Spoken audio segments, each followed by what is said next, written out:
Stay at the line. Oh, pack of cars come piling in as well. Come. Come in the line. Here low. Come back on him. That was incredible. Nobody better. Nobody. Hell yeah, guys.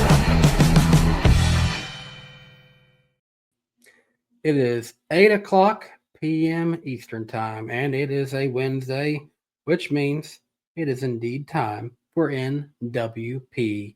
This week on Danny B Talks. It's also a day that ends in Y, which means that SVG won on a road course. Hi, welcome to NWP. I'm Danny B, and I'm joined by Eric Estep, Jarrett the Iceberg Lundberg, and of course, Mr. Professional Gentleman himself, John Ramos. No polo this time. Did you guys see the throwback? Casual Wednesday. Casual Wednesday. Indeed, I'm casual. I'm wearing the Bowman crew shirt thing here. Nice. So, should we get the chat involved in what we were talking about before? Just before. Yeah. Do you guys ever think to yourselves, man, I root for this sport team. Life sure does suck. Skull. For me, that might actually be true. I had the number 1 draft pick for my NFL team. Yes, I do think that a lot of times. Usually it's in January. There is a very unique thing out there that Jarrett has introduced us to. Jarrett, why don't you give us an introduction of what we're about to... We're having a little fun, if you will, a little early. Yeah, I guess we are. This is fun. We're having fun. It's a sports misery index on ESPN. Eric and I were talking about it before the show, and it's basically what you do is you plug in your sports teams, generally how long you've rooted for them, and the importance that you have of each of them. And so we've done that. We've plugged in our sports teams, and they have like a 0 to 100 scale. I don't know exactly what all the tiers are because I already finished it and it doesn't have it up for me. But I'm curious to see which one of us got the highest score on this one. So the higher the score, the more miserable you supposedly are, according to your according to the teams you root for. So kind of going down the line, I want us to first say what teams we put in that this is for pro teams, not college. Yeah, that's the thing. And then we can ask at the end where NASCAR driver fan base would rank on this. But I plugged in all my Houston teams, Astros, Rockets, Texans, and I got 44 on the misery score, which is slightly more positive than some. The Astros are really carrying based on their recent success. But Danny, how about you?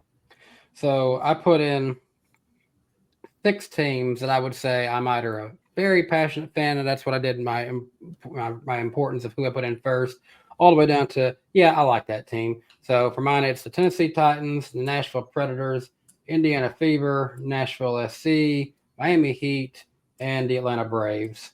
And by combining all of those, my misery rating is a whopping 75. Oh man. All right, John, what do you got? I just plugged mine in, and the Florida Panthers are carrying right now. What teams you got in there? So I have the Miami Marlins, got the Miami Heat, Florida Panthers, and then the Miami Dolphins. So 46. They literally have me at meh. Like, come on. Every other year, you can pick a different sport and celebrate. All right, I got the Minnesota Vikings and the Chicago Cubs. 79. I'm flailing. Wow. See, I will say, had I not added in 2 more, mine was in the high 80s. I mean, they don't let you put college teams in, so I was gonna have the Notre Dame football team. I don't know if that would have brought it down after making it so far, or you lost, so you're miserable more. Can I see what this would be if I took some out? I don't know. What NASCAR fan base right now do you think is the most miserable? I feel like there's different ways of misery. I think it has to be Kyle Busch fans. Well, so that's the thing. Kyle Busch fans, I think, are the struggling misery. Because, I remember we had this kind of conversation about football teams. Me and Sam Mayer did a few years ago because he's a Browns fan and I'm a Vikings fan. He has the pain. Yeah, he has the pain of everything sucks. We never win. I have the pain of we're good enough to almost get there and then we completely choke at the end. So I feel like you could say Denny Hamlin fans then. Denny and Kyle Busch would be on both ends there. Oh man, it's so weird because at least Denny Hamlin fans are still going to get wins this season. But that's the thing. They'll go far. That's the thing. You'll go far, and then something always happens. Like that's I say it with the Vikings. Like we're really good. We'll get 13, 14 wins, and then they choke it in the championship game, or Sam Darnold becomes a pumpkin.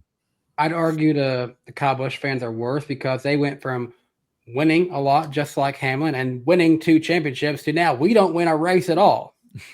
I'll go in there and I would say for Hamlin fans, I mean, you have multiple Daytona 500s, but there's a reason why the misery rating is so high for Minnesota fans is because they haven't won in a long time. Yeah. And I think if your team has won or your driver has won in the last 5 to 7 years, it's not going to be through the roof. You're just now experiencing what people have experienced for years. You need down to earth. I think Muvik yesterday, one of the guys on the iRacing side that we have, Muvik put something about Minnesota sports. They haven't won, like the men's Minnesota sports team have not won a championship of any kind since like 1992, like Twins. So like he is not like, I think the stat was like, if you're a Minnesota fan that's like in your mid 30s, you either were not alive or don't remember the last time your team won anything. And I was just like, damn, man. And I'm a Cubs fan. Like I grew up and it was like, I remember hitting year 100 in 2008 thinking, all right, man, we might actually, nope. And then it's like, you build it back up. So I feel like the Cubs are what actually, if I'm not mistaken, when I looked at it, the Cubs are actually what's bringing my score down. The Vikings one is like an 87 or an 82 or something. Brutal. Yeah, it's bad. Well, who's not miserable right now are Shane Van Gisbergen fans. Shout out to anyone who might be watching or listening from New Zealand, Australia maybe, but y'all got to be feeling pretty good about your boy right now. Oh, yeah. Just, I mean, I saw an article this week. I can't remember where it was from, but it was like a respected site, I think. And it said like NASCAR can't take itself seriously for any superstars until they can actually beat Shane Van Gisbergen and stop getting their ass kicked at road courses. It's one thing to get beat by SVG on a road course. It's another thing to lose by double-digit seconds twice in the last 4 road course races. Like that's unbelievable. I don't think there's any active full-time Cup Series driver that is ever going to touch this level of road course dominance. I think our only hope, frankly, the next 5 years is Connor Zilisch. I think he's the only guy that he's young enough. He's fresh. He himself is a road course guy through and through. I feel like he's the only one, if he can adapt to this car quickly, that could maybe spice things up on the road courses. Otherwise, we're just hoping that he blows a tire or something. SVG does and then shakes things up. Well, it seems to be a coin flip in the Xfinity series, no? Exactly. When those two are racing against each other. Which is why I'm optimistic. If NASCAR fans get our wish and we just wake up one day and NASCAR says, you know what, both series are going to run the Xfinity car, then watch out. Well, and I think too, he's like the only driver in the modern era that has won 2 races in a row or 2 races in general by over 10 seconds. Like in a single season at least, or ever. I mean, either way. I think it might be single season. I'm not. I thought it might have been. It's impressive regardless. I mean, and the timing of this too. He just signed a multi-year extension with Trackhouse, which I guess we knew was coming. When the Suarez news was announced that he was out, it's like, all right, SVG's sticking it out. And even regardless of what next year's playoff format looks like, I'd be surprised if winning you're in is going anywhere. And even if it does evolve or change to some degree, you got a guy now that is a guaranteed at least couple wins a year on road course races. And that's valuable. Like that absolutely makes a lot of sense for a team like Trackhouse, a guy like Justin Marks. So, I can't remember who said it this week. It might've been Hamlin on his show, but when, we go to road courses, everyone expects Shane Van Gisbergen to win. In a lot of ways, that adds a lot of pressure to a guy and to continue to perform, to rise above that pressure 4 times in a row. I know this is his whole thing. I know this is in his wheelhouse. This is what he's grown up doing, but that's still impressive when all the attention is on you, you don't miss a beat. The whole team, like they aren't messing up on pit road, no penalties, no blow, nothing. They're just executing, and you can't stop them. I'm amazed too by the amount of people that are like actually talking, like, because we'll get into the like road course conversation and all that, but how many of them are talking about the road course side of it and being like, should we get rid of him so he doesn't win as much? Like, No. geez, if they do that, like that probably is the biggest swing I would think that NASCAR would have taken to stop somebody from winning since like Jimmy. If Yeah, they since the got knockout round playoffs were created. if they got rid of a whole bunch of them, I think he'd have no reason to need to be here, in all honesty, because kind of like Marcus Ambrose's career, Marcus was looking forward to 2 races a year pretty much. Yeah. And I feel like if he can just be good enough at the ovals as Marcus Ambrose was, he wins more. He would actually have legitimate shots to be higher up in the points at that side of it. Like, I don't know if top 10's ever going to be in the, reality of his career, but you would think that if he can, like, if you look back at what Marcus Ambrose did, like, I'm pretty sure there were years he'd be close to 10 or so top 10s. We have more road courses, and so we got a bunch of those on the ovals.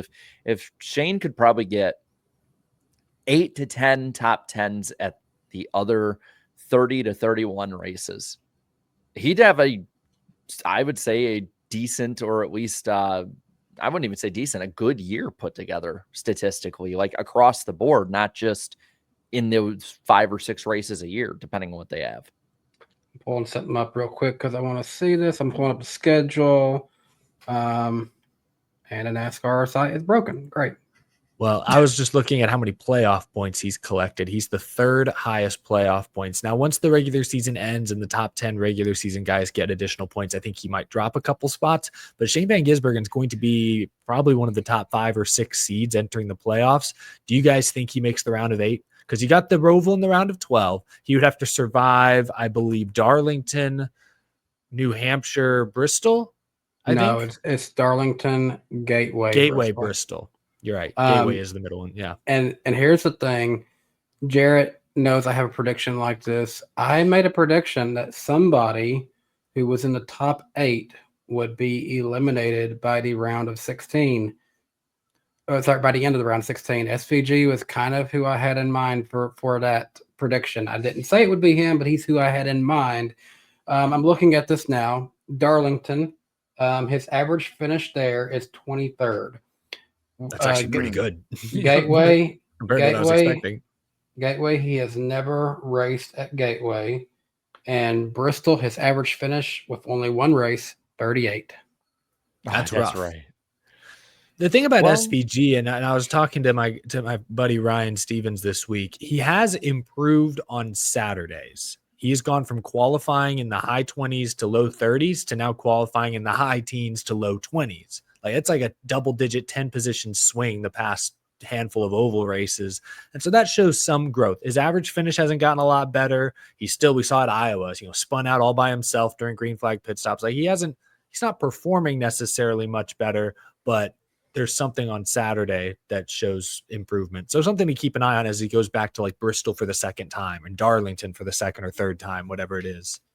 Well, and with how bad the short track racing is, especially with Bristol and what we saw this past spring, I feel like if you can at any point just somehow through pit strategy or whatever, get him out front in a stage, just get a few points there, like he'll probably stay on the lead lap for much of the night, just because it's going to be so damn hard to pass people. Mm-hmm. The thing is, he can make it to the round of 8 if he doesn't have a catastrophic race. Yeah, like he has enough points to give him a buffer. I think he can't have average 20th. He can't have.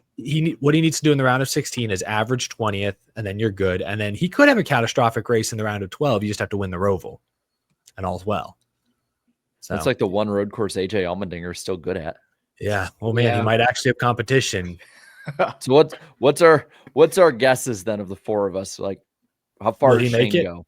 How far does he go? I think he's out in the 1st round.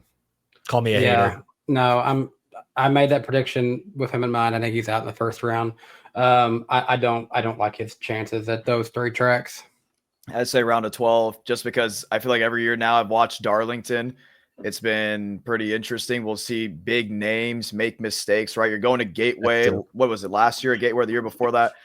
Brake rotors failing. You don't really know what to expect. And then Bristol, it takes a Joey Logano incident, right? Rear end housing falls off. There goes his season. something is going to happen to drivers that we're not speaking on. I think he makes it through the 16 because of his buffer, but he's for sure out in 12. And Even with yeah, the Roval? I think if he gets Yep. to 12, he's going to win the Roval. I don't know. If he survives to 12, yes, I think he wins the Roval. He's too in too good of a car, too consistent at the road course game right now. I think that's something's going to bite him at some point. You can't be that consistent. The Roval is not a traditional road course. You're It's going one of in the and out least of a parking forgiving. lot. Yeah. And So- you know that's also one that like Alex Bowman. I'm wearing a shirt. He's been due for a win there for years. He's had such a good average finish there. If Alex Bowman beats Shane Van Gisbergen straight up at the Roval, that will be that will I didn't say he has to beat him straight up. Something could happen to him. But Okay, yeah. No, and if something happens to SVG, it's game on. I'll say that I'm going to say round of 16, but if he makes it through it, round of 8. I don't think there's an in between. If he survives, I think he's at least going to go to round of 8. And It's a lot of pressure to put on one race though in the Roval. Depending on how Chastain is, they might be pushing SVG as much as they possibly can at Talladega. Yeah, SVG was one of the only guys that could seemingly make some passes in traffic. Though even Shane Van Gisbergen this weekend, I think I saw or I heard the radio on the HBO Max feed in stage 1 when everyone was on equal tires and he was trying to chase down Blaney. Even Shane Van Gisbergen was complaining about dirty air and not being able to pass that his car was getting too tight. So we saw SVG at the start of stage 3 go from like 13th to essentially first before green flag pit stop cycled out. And he did that though with a tire advantage, looked like Superman. The racing has been, I think, the focus of a lot of people's scrutiny this week. Not a thrilling race in my opinion. Very, very, very difficult to pass. And it was kind of our 3rd, 4th, 5th race in a row. It felt like that was decided solely by pit strategy. And that's fun at times, but when it's every week, I don't know. I'm getting a little tired of it. What do you guys think? I think I went on a rant about this on Sunday after the race. It's just every week it's the same damn thing. It's the car. Like all these people, like, cause I see Dale Jr. like and granted, he never was really good at road courses. So he's probably biased, but he's like stumping for 2 road courses in the season. And there's other people, like I saw the teardown, they're bringing up, should we have less road courses because the racing is so bad? And it keeps coming back to this. It just keeps coming back to this damn car. I'm sorry. Like if you're telling me at Watkins Glen, Bristol, Martinsville, Darlington, Daytona, Talladega, you keep naming them off. Like you're telling me some of the best tracks in NASCAR history suddenly started to suck. You're a bald-faced liar at that point. I'm going to the Bristol night race this year. I wasn't going to Godspeed. I'm going to it mainly because it's the day Tennessee plays Georgia. I don't really feel like watching them get our butts destroyed inside Neyland Stadium again. Misery index. I was not going to pay $400 for a ticket to go watch that butt whooping either. And I'd rather go to a happy place. Claudia can't go with me, unfortunately. She's got to work. I'm going to go. So I'm just getting my media credential, going in there, having my seat, and trying to do some work showcasing the track, and the racing will just be there. Whoa, sorry. They're playing Georgia the day of the Bristol night race? They are. There's not going to be anyone at Bristol. Wow. Okay. I think we need to consider moving Bristol back to August. Because Tennessee football, ridiculous. And this happened 2 years ago. Tennessee football was playing at Florida, but still a lot of people wanted to watch that. They didn't want to go to a Bristol race. Now they're playing Georgia in Knoxville the day of the Bristol night race. No one from East Tennessee is going to want to go to Bristol when that's happening. Having migrated down to Tennessee, I've learned that Tennessee football is the top religion in this state. Yeah, there's a super chat we're going to get to later that someone said he would sell a kidney for Titan Super Bowl tickets. I would love to see that too, but I would rather see Tennessee Vols win. I want to note this in real quick. Viking Super Bowl win. Want to note this in real quick. I definitely think it's the car, and here's why. Well, all these road courses, remember when we talked about it in 2021? Whoa, how cool it is. We have more than 2 road courses. All of a sudden now it's a problem, but I don't remember it really being a problem in 22 when the next gen first came out and people are still trying to figure it out. 23 with the next gen, still trying to figure it out. Everyone has figured out the road courses. They figured out the super speedway strategy. It's going to come down to a big aero package change in this offseason. What are they going to do? Because I remember when they threw 550 out there, everyone was pretty much either in, will this actually make the racing tighter?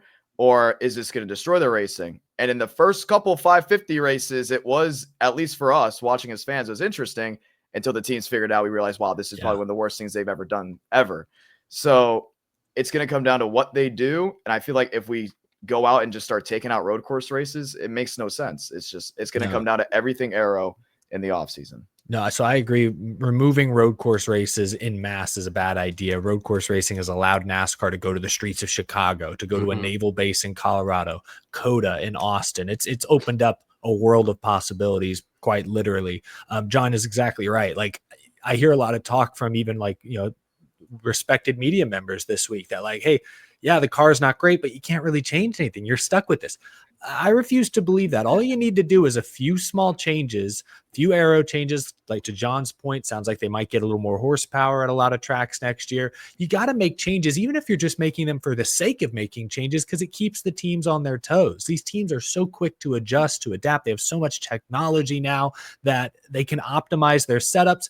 To John's point, at even Daytona and Talladega, now they've optimized the strategy. Daytona and Talladega have become track position strategy races. That's because these teams are too damn smart. You got to keep throwing them curveballs. Even if you're just making changes for the sake of making changes, do that year to year. Like, that's the problem. Is I think I believe there were some rule changes from 23 to 24. There were no major rule changes to the car between 2024 and 2025. Some different tire compounds, good here and there. That's great. But that was the only real different variable from last year to this year. None of the manufacturers changed body designs. Camry, Mustang, Camaro, all exactly the same. So you got to have rule changes every single year to keep teams on their toes, or else it just gets too easy and everything becomes a track position strategy race. So yesterday, when I went to Charlotte, and part of what we were doing is like, like talked about today in my video and online is like playing the game and all.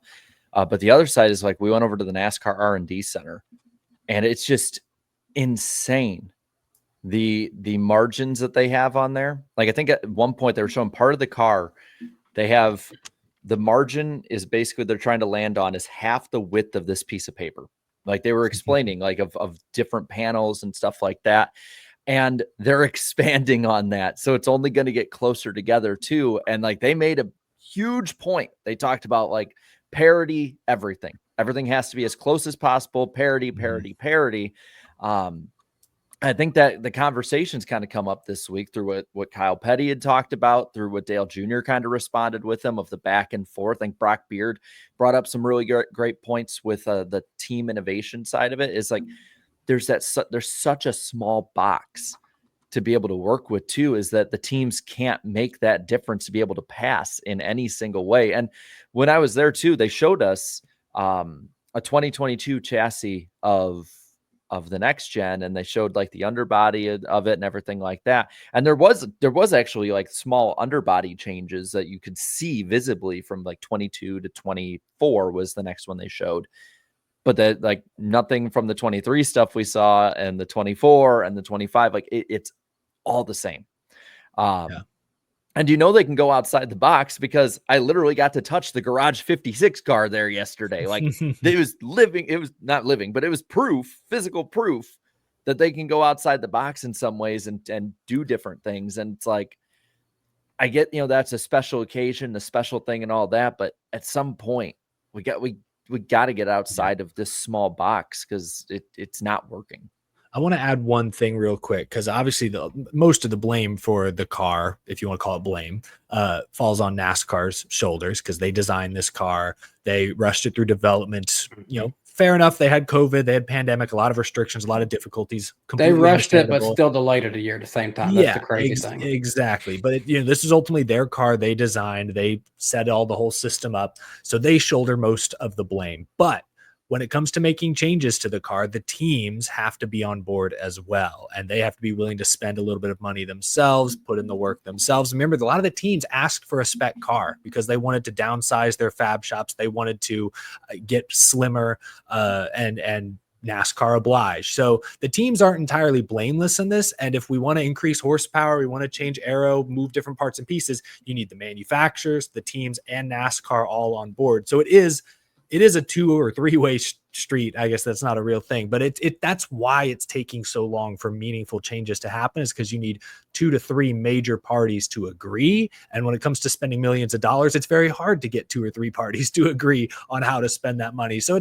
it's an industry-wide, it has to be an industry-wide effort to improve this stuff. And it's very hard, as we're seeing with a lawsuit actively between 2 teams in the sanctioning body. It's hard to get everyone to agree and get on the same page with how much money is involved. So it's tough. It's disappointing, but that's where we're at. I find it interesting that you say it was rushed, because I feel like this car's been in development until it came out in 22 since 2014. Wasn't it like the X3 car? Remember that thing that accidentally leaked? Which was basically a Gen 6 with next gen components or trying. So it's been in development for a while. But at the same time, I feel like NASCAR was going through different things. Let's be honest. Don't forget, I don't want anyone to put rose-colored glasses on 2017 to 2018. That was the lowest era for NASCAR, period. The cars were disgustingly ugly. The paint schemes were gross. I don't care what anyone says. That's how it was. The Gen 6 looked great, then didn't look great, and then looked great towards the end, maybe because we were phasing everything out. But they're also dealing with the marketing part. The next gen now does look better than the Gen 6, including on a super speedway. Now, do they race as good as that primed late 2019 to early 2021 super speedway? No, but I feel like when you said there was 3, there's really 5, because there's people now that will understand NASCAR a little bit better just because they see it on social media. And that's where the argument, we're a social media sport now, comes in. It was a big deal because I remember in that era, it was dropping off so hard, so quickly. And I know ratings are dropping again, right? We're kind of going in that down area where even the fad viewers are starting to realize, oh, yeah, they can't pass. That's kind of a problem. Yeah. So there's been a lot going on. I at least commend them doing something, because I remember an era where it seems like nothing was being done in the trying to make the cars look better, the drivers coming out of their shell a little bit more. I feel like we've seen that as well. It's just more or less now, how do you take this basically a GT3 car that you try to design for an oval and make it race like how it was, at least with the Gen 4, the car tomorrow, or at least a little bit the Xfinity series. Most wannabe engineers will say just rip off the bottom. I don't know if that's truly what you can do with this car, because independent rear end suspension, they've tested that at Phoenix before, and drivers said the impact was minimal. Really? So they'd have to make more changes than just ripping off the entire underbody. And the problem too with the horsepower side of it that they've talked about is they can't raise the horsepower at tracks that are like really fast paced. Like, so they're talking about doing sort of what they did in 21 of, like, I know Holler talked about it a little bit. Denny, I know, has talked about it, where they do it at the short tracks, and maybe the road courses they could do it at, but like the cars would be undrivable with too much horsepower at a Kansas, a Homestead, a Michigan. That was the problem we got to in 2018, to John's point earlier, is some of the high-speed intermediate ovals, the racing sucked because guys were afraid to go side by side. Like they had no grip. They were saying like that on their own, they'd spin out. Yeah. And it's like, because of how ass backward some of the stuff is compared to what we've had for so long. I will defend the race slightly. Not that I think it was good. I did not think it was good. I didn't think it was. I think if you take out SVG dominating at the end, if you pretend it was Buescher versus Bell for the win, this race might have actually been more entertaining than Iowa, but neither were great. It wasn't just that. There was jockeying in the bottom half of the top 10, and NBC never cut to it. They just kept focusing on Shane Van Gisbergen. And I get it's 2 races in, but I feel like NBC this year, they have a smaller cast of characters there. Like, there's less people on pit road. There's less people that Artie Snyder's doing like 3 jobs. Yeah, it feels like they did a little cost cutting this time around. Like, would they have less races? They'll send a cheaper crew out there, and so it's like it feels like they weren't even looking at covering the rest of them. I get there's the SVG stuff, and I know Lee Diffie is very, he's very much behind him for obvious reasons in the story, but it's like, we got to talk about some of the other stuff going on. There's races for 7th, 8th, 9th, 15th is a great race. There was like clusters of cars that were racing back and forth and just trying to get every last position. And like, they never covered it. They talked about the top 3 and that was it. I know we'll get into the cut line battle in a little bit, but one thing that I was enjoying as a Bowman supporter, I was enjoying how they took advantage of strategy to get good stage finishes. They didn't have a good race finish, I think they knew they probably didn't have the car to get a good race finish in the end, but they did good enough strategy to take advantage of those stage points that he still came out plus 60. So I did enjoy watching some strategy calls that I feel like was beneficial to some of these drivers this weekend. I mean, yeah, there was no passing in stage 1 because everyone was on the same tires. But in stage 3, when everyone pit, like Brad Keselowski was one of the last guys to pit, and then he was flying until he had a fluky flat tire. That was a bad, unfortunate deal there. Blaney was one of the first to pit, and so he was on older tires at the end and dropped a few spots, fell from 2nd to 6th or whatever it was. So you did see some movement at the end because there was wide tire variation, but that's what it took. Otherwise, it was almost impossible to make passes in an equal situation. But we can talk about the cut line battle if you want, because it didn't really change much this week, because to Danny's point, Bowman, even though they finished 20th, they executed in the stages, took advantage of stage points, so they kind of maintained their 60-point lead. At one time, I think before they finished outside of the top 20, I think, but before then, when he was actually in the top 10, top 5, he was looking like plus 70. He was actually having gained a lot, but then the finish resulted in him being just about where he came in, which that then proves why it is important to focus on those stages too when you can. Yeah, and Chris Buescher ends up finishing the race 3rd. Really good run for him. Obviously couldn't back up his win from a year ago, but he was plus 23. Now he's plus 34. So a nice 11-point swing right there. And Preece is still within striking distance, though. I know when we talk about Richmond later on, I have Ryan Preece circled as kind of a sneaky dark horse pick, not necessarily to win, but to maybe make up some points on that cut line. So I still feel like that points battle is very interesting with 2 regular season races to go. Ryan Preece just better hope he doesn't get any airtime at Daytona.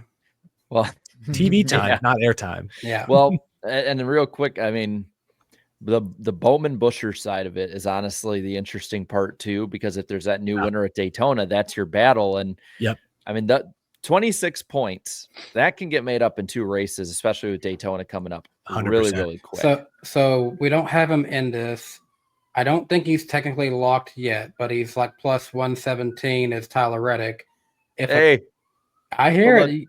The legendary siren. John has my siren. Dang it. Oh, man. Oh, it is you. I was trying to forgot. hold it. So I've never given up my address or anything, old wise, so I'm not doxing you at all. John moved into the same apartment complex the week I moved out, and so now he gets the sirens going past. Wow. Nostalgic. Yep. I was like, oh my God, that's what it sounds like, because I always heard it right next to me. Have they heard him while you're streaming a race? No, it's just because I usually have the compressors on. This microphone is so far to the side, you can pick up things what feels like 50 yards away, 75 yards away. Sorry, Danny. I was like, oh my God, a blast from the past. Anyways, going back, Tyler Reddick, he's not pictured on that graphic, but he is plus 117. Essentially, if we don't get a new winner this weekend, he's locked in. But if we get a Buescher, who has won at Richmond in the past, or anyone outside of the top 16 wins, then yeah, suddenly he's like only 57 in front of Bowman now. Depending on what happens, he could be back in this conversation. So for him to clinch this week, he would have to score 4 more points than Alex Bowman. He'd be 60. Or 5 more, I think. He'd be 62 up on Bowman. You can make up. He's got 60. It. I know. I'm just giving people clinching scenarios for those new fans out there that started watching after 2014. Clinching scenarios actually were like the name of the game for the last 4 or 5 weeks of the regular season. Like you had to do math each week. Yeah. Math sucks. Give me win and you're in. I'm good at basic math. Just kidding. It does make for an interesting scenario, though, if we see a Reddick collapse, blows an engine to start Richmond, and Bowman gets a top 5, but Buescher wins the race.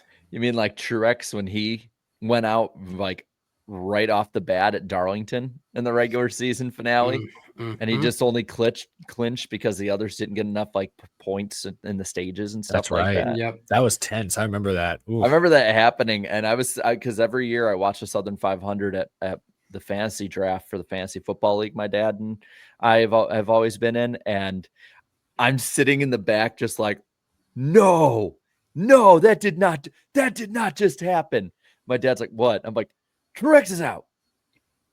Okay. Yeah. I'm like, that's big. If anything goes catastrophic for Reddick this weekend, he basically needs to ride in the very back at Daytona or in the very front and never get out of that position.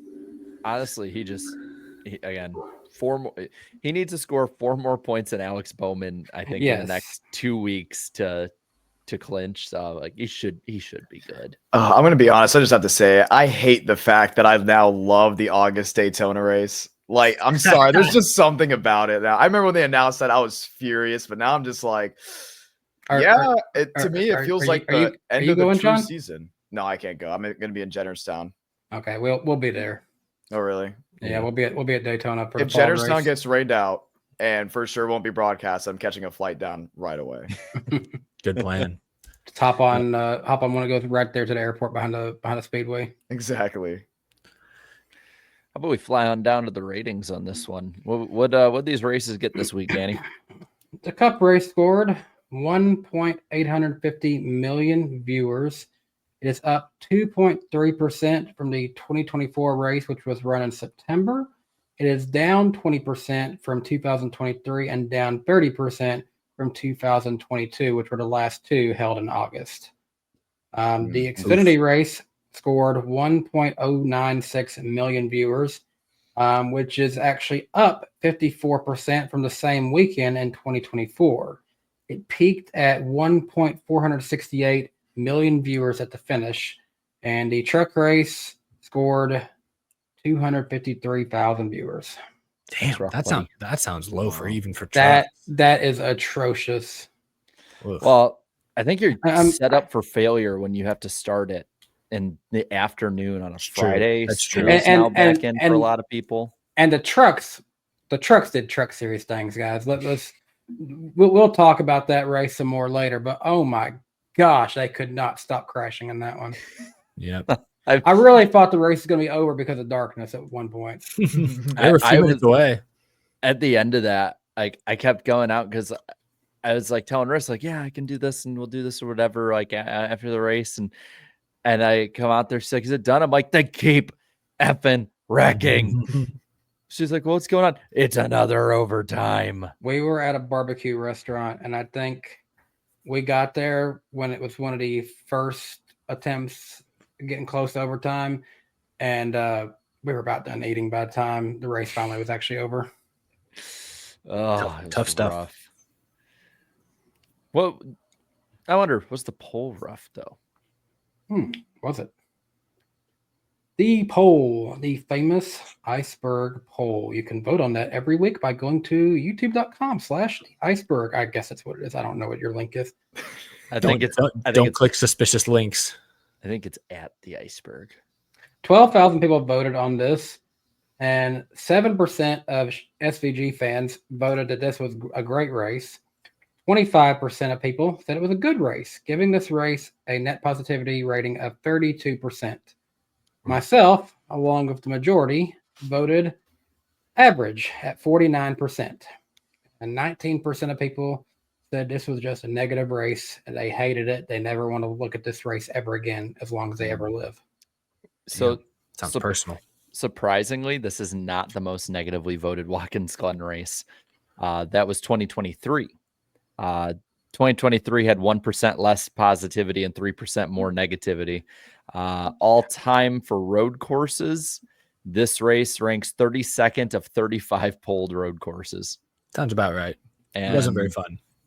Let's see. 1, 2, 3, 4, 5, 6, 7, 8, 9. 9 of the bottom 10 are next gen races for polled road courses. Yep, I believe it. So what happened? Because I could have sworn this car was made to improve the road course racing. If I'm not, improved it too well. It was supposed to improve short track racing. It made it worse. I think it's just more grip, bigger brakes. It's just easier to make laps now, and so they don't. There's not as many errors. When was the last time you saw a Cup car wheel hop? I don't think it hasn't happened in a long time. Wow. I can't remember the last time they consistently said wheel hop on a broadcast. It's been removed from their vernacular. Although I heard it a couple times during the truck race broadcast. Yeah. So They talked There you about it in Xfinity too. Yeah, like and probably. locking up the wheels. Like when I think wheel hop, you know what I think of? I think of 80 laps into a run at Martinsville. And they wheel hop it in, and Yeah. somebody who saved their stuff goes underneath right by, and we just the tires. That's a crazy thing with the tires too. They're fine, and then they're off the cliff. Like it's just everything's sudden now. There's nothing really gradual to it. All right, the first comment was from God, I can't read my own handwriting. Geb? I can't believe you handwrite out the comments you're gonna read on this show. He's done this for years. You can't just like screenshot them on your phone and like flip through when it's time. Yeah, I probably could do that. I mean, that's I'm not gonna lie. Respect the old schoolness, or just copy paste into a Google Drive. Do you like sketch out their profile picture too? Like, that would be next level. But I haven't went that far yet. Like Bobby Blair, you just draw his Texans profile picture. Well, at that point, that's where I'm waiting for Beast of Metal with his badass profile picture. There you go. No, I probably honestly could do that. I like writing it down. Do you write them in cursive? Because I was told in 3rd grade that I would need to learn cursive. So my handwriting is Jarrett actually a writes mix down of all the manuscript. super chats too. Don't give me ideas, Danny. So my handwriting is actually now like a weird, just hodgepodge of manuscript and cursive. So like most letters are manuscript, but then I'm like cursive on like D's, B's, Y's, T's. I guess that's kind of what I do. I've made my own. But anyway, wait, I got one more question. How do you guys write the number 4? Do you do it where it does a little triangle, or do you do like the little sailboat version? Yeah. The sailboat. No, I don't do that sailboat. shit. No. Mine just look like that. That's a 4. Oh, it's almost a sailboat. Okay, so not quite. But you don't connect them though. There's a gap. How do you write your Z's? Just like a like sideways Like end. a Z. I have it with the thing in the middle. Oh, you do that? Yeah. You put the little thing in the middle. I don't do that very often. That got it doesn't from my belong dad. there. It works. It's so people don't know I think I don't know. My theory is the reason people do that, and I've done it before too, is so people don't mistaken it for a 2. That, and it's sort of similar to the cursive one that there's anyway. I caught myself doing the like Disney Y sometimes. It's so embarrassing. Okay, sorry. That's my 4, dude. I mean, you lived there for like a year, so that checks out. It bled into my handwriting. So, Gab G, was he positive, negative, or meme? He was negative as can be because I don't recognize that name. I'll agree. Negative. He put, not good. Okay, yeah. Looking at some of the others here, Peyton said, we got Cody Ware stage points before a NASCAR 25 trailer. Dang. That was sure the you got top one voted stage comment. point. Yep. They haven't dropped the job. trailer yet? I think it's dropping Bristol week. Oh, okay. Bruh Moment says, literally, my only opinion on this weekend is Austin Hill should be parked in Xfinity for the year. No. We'll talk about that. No. Troy says the next gen car has turned my favorite road course into an absolute snooze fest. Sad. Horse Crazy Viking says that was one of the shortest cup races I've seen. That was the shortest race of the weekend of the top 3 series, by the way. Actually, so I have it on here. That was 2 hours, 10 minutes, 37 seconds. The Xfinity race was 2:27:27. The truck race was the longest race of the weekend, 2 hours, 34 minutes. I believe it. Yep. That's great. We're living in the weirdest timeline. Mitch Corey says, has anyone Heim mentioned getting how some Cup Series reps? Mitch said, has anyone mentioned how brutal this package is? I think we have. Jack Likes Trackhouse said 5 out of 10 race, honestly. Just kind of a normal road course race with this car. I feel bias is pushing that score up a bit. Yeah, the fact that he says I like Trackhouse and only gave it a 5 tells you all you need to know. It would have been a setup if we didn't have stages and we could have watched our first ever caution-free race in this era. I did see somewhere, I think, is this the first time in franchise history Trackhouse got all 3 cars in their top 10? I guess so, because they haven't had 3 cars that long. Mm-hmm. So, yeah, All good for I them. just really want to see a caution-free race, like just foaming at the mouth for it. You have been on this ever since I put it in baseball terms. Yes, like that's it. Like I can never unsee it that way.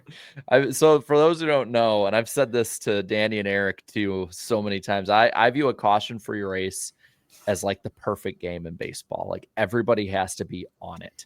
Yeah, Caution-free race where one guy leads every lap. Well, that's too rare. Maybe that's like an immaculate inning. Burton did that in 2000. The last, I believe, 2 caution-free races were run at Talladega. Mm. I think it was that's awesome. 2001 was. I want my money back. And then 2002. So 2002 actually had a crash in it. They did have a crash. It was before the race. Yeah, Mark Martin crashed into Jimmy Johnson, and it pretty much started Jimmy Johnson in 2002 not winning the championship when he was a rookie. Finished my Winston cigarette yet. So Jarrett, your perfect race, in my opinion, it has to be Charlie Glotzback at one of the hardest races to ever go caution free. He won the 1971 Volunteer 500 at Bristol Motor Speedway. In a record place that stood for, I think, a long time. It was asphalt back then, right? Yeah, 500 lap race at Bristol. It completed with an average speed of 101.074 miles per hour. It took 2 hours and 38 minutes to get done. And it said that there was in July, so there was a lot of heat as well. Glotzback required relief during the middle of the race. I don't know how that worked out. And it was caution free. Back then, they would literally just stop in pits, and sometimes it's tortoise in the hair. He had like a 20 lap lead, so he said, "I can chill." You know what probably hurt the worst after? It was probably his neck, because you got to think with how banked Bristol is. They didn't have all the head and neck stuff back then, and to not get a break if it's caution free like that. Finishing off here on the main comments, Tommy says broke the record for most amount of wins in a rookie season. SVG Nation. Yeah, that's a wild stat. God, that is insane. All right, we got our gutter comments. JC1424, nice to see him. Says better than Iowa. Says better than Iowa out of 10. I mean, I guess that's just borderline. I don't necessarily would say I'd put that in the gutter, but I can see why it's there. Odd Future Lover says, let's be honest, SVG will be a first round exit. I mean, I think we all just agreed. Yeah. Wolfion says, really boring race, honestly. At least Bowman did well enough not to lose any stage points on the cut and lose any points on the cut line. That was the lowest voted one. Apparently, there's Bowman haters in the. Wow. How dare an Alex Bowman fan enjoy their afternoon? I mean, that's the positive I took away from it. So everyone's like, these aren't gutter comments. I'm like, okay, after the Bubba Wallace comment a few weeks ago, I think they got it covered for a while. Yeah. I don't know how you top that. Gutter can can chill for a few weeks. I feel like people like misunderstood what the gutter meant with that one. Like, what were you wanting that one voted up? If that's the case, I have questions.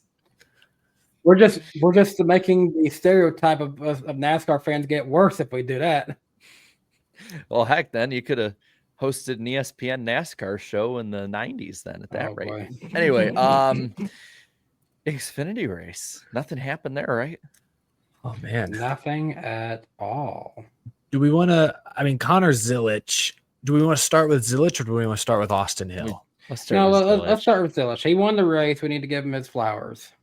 Yes. Flowers? Give him his win flowers. Give him his get well flowers. Give him flowers for the ones that fell down with him. Yeah. We'll start with the win. Sixth win of the season, I think. As a rookie, he's the regular season points leader for now. Now, if he misses time, that'll probably change. But just an incredible stretch of races he's on. Like, just unbelievable. I know he's a great road racer, so him winning isn't shocking. He did, wreck Shane Van Gisbergen en route to the win. So, yeah, I put a small asterisk there. Like, he was faster than SVG at the end. But, anyway, the kid's just really impressive. And so hoping he brings some of that same excitement to the Cup Series next year, because on the road courses, the sport desperately needs it. So there's this thing is like, because of what happened at the end, it's like you have to separate it basically. Yeah. And it's like, the SVG thing, that to me, I put it on him personally. On SVG?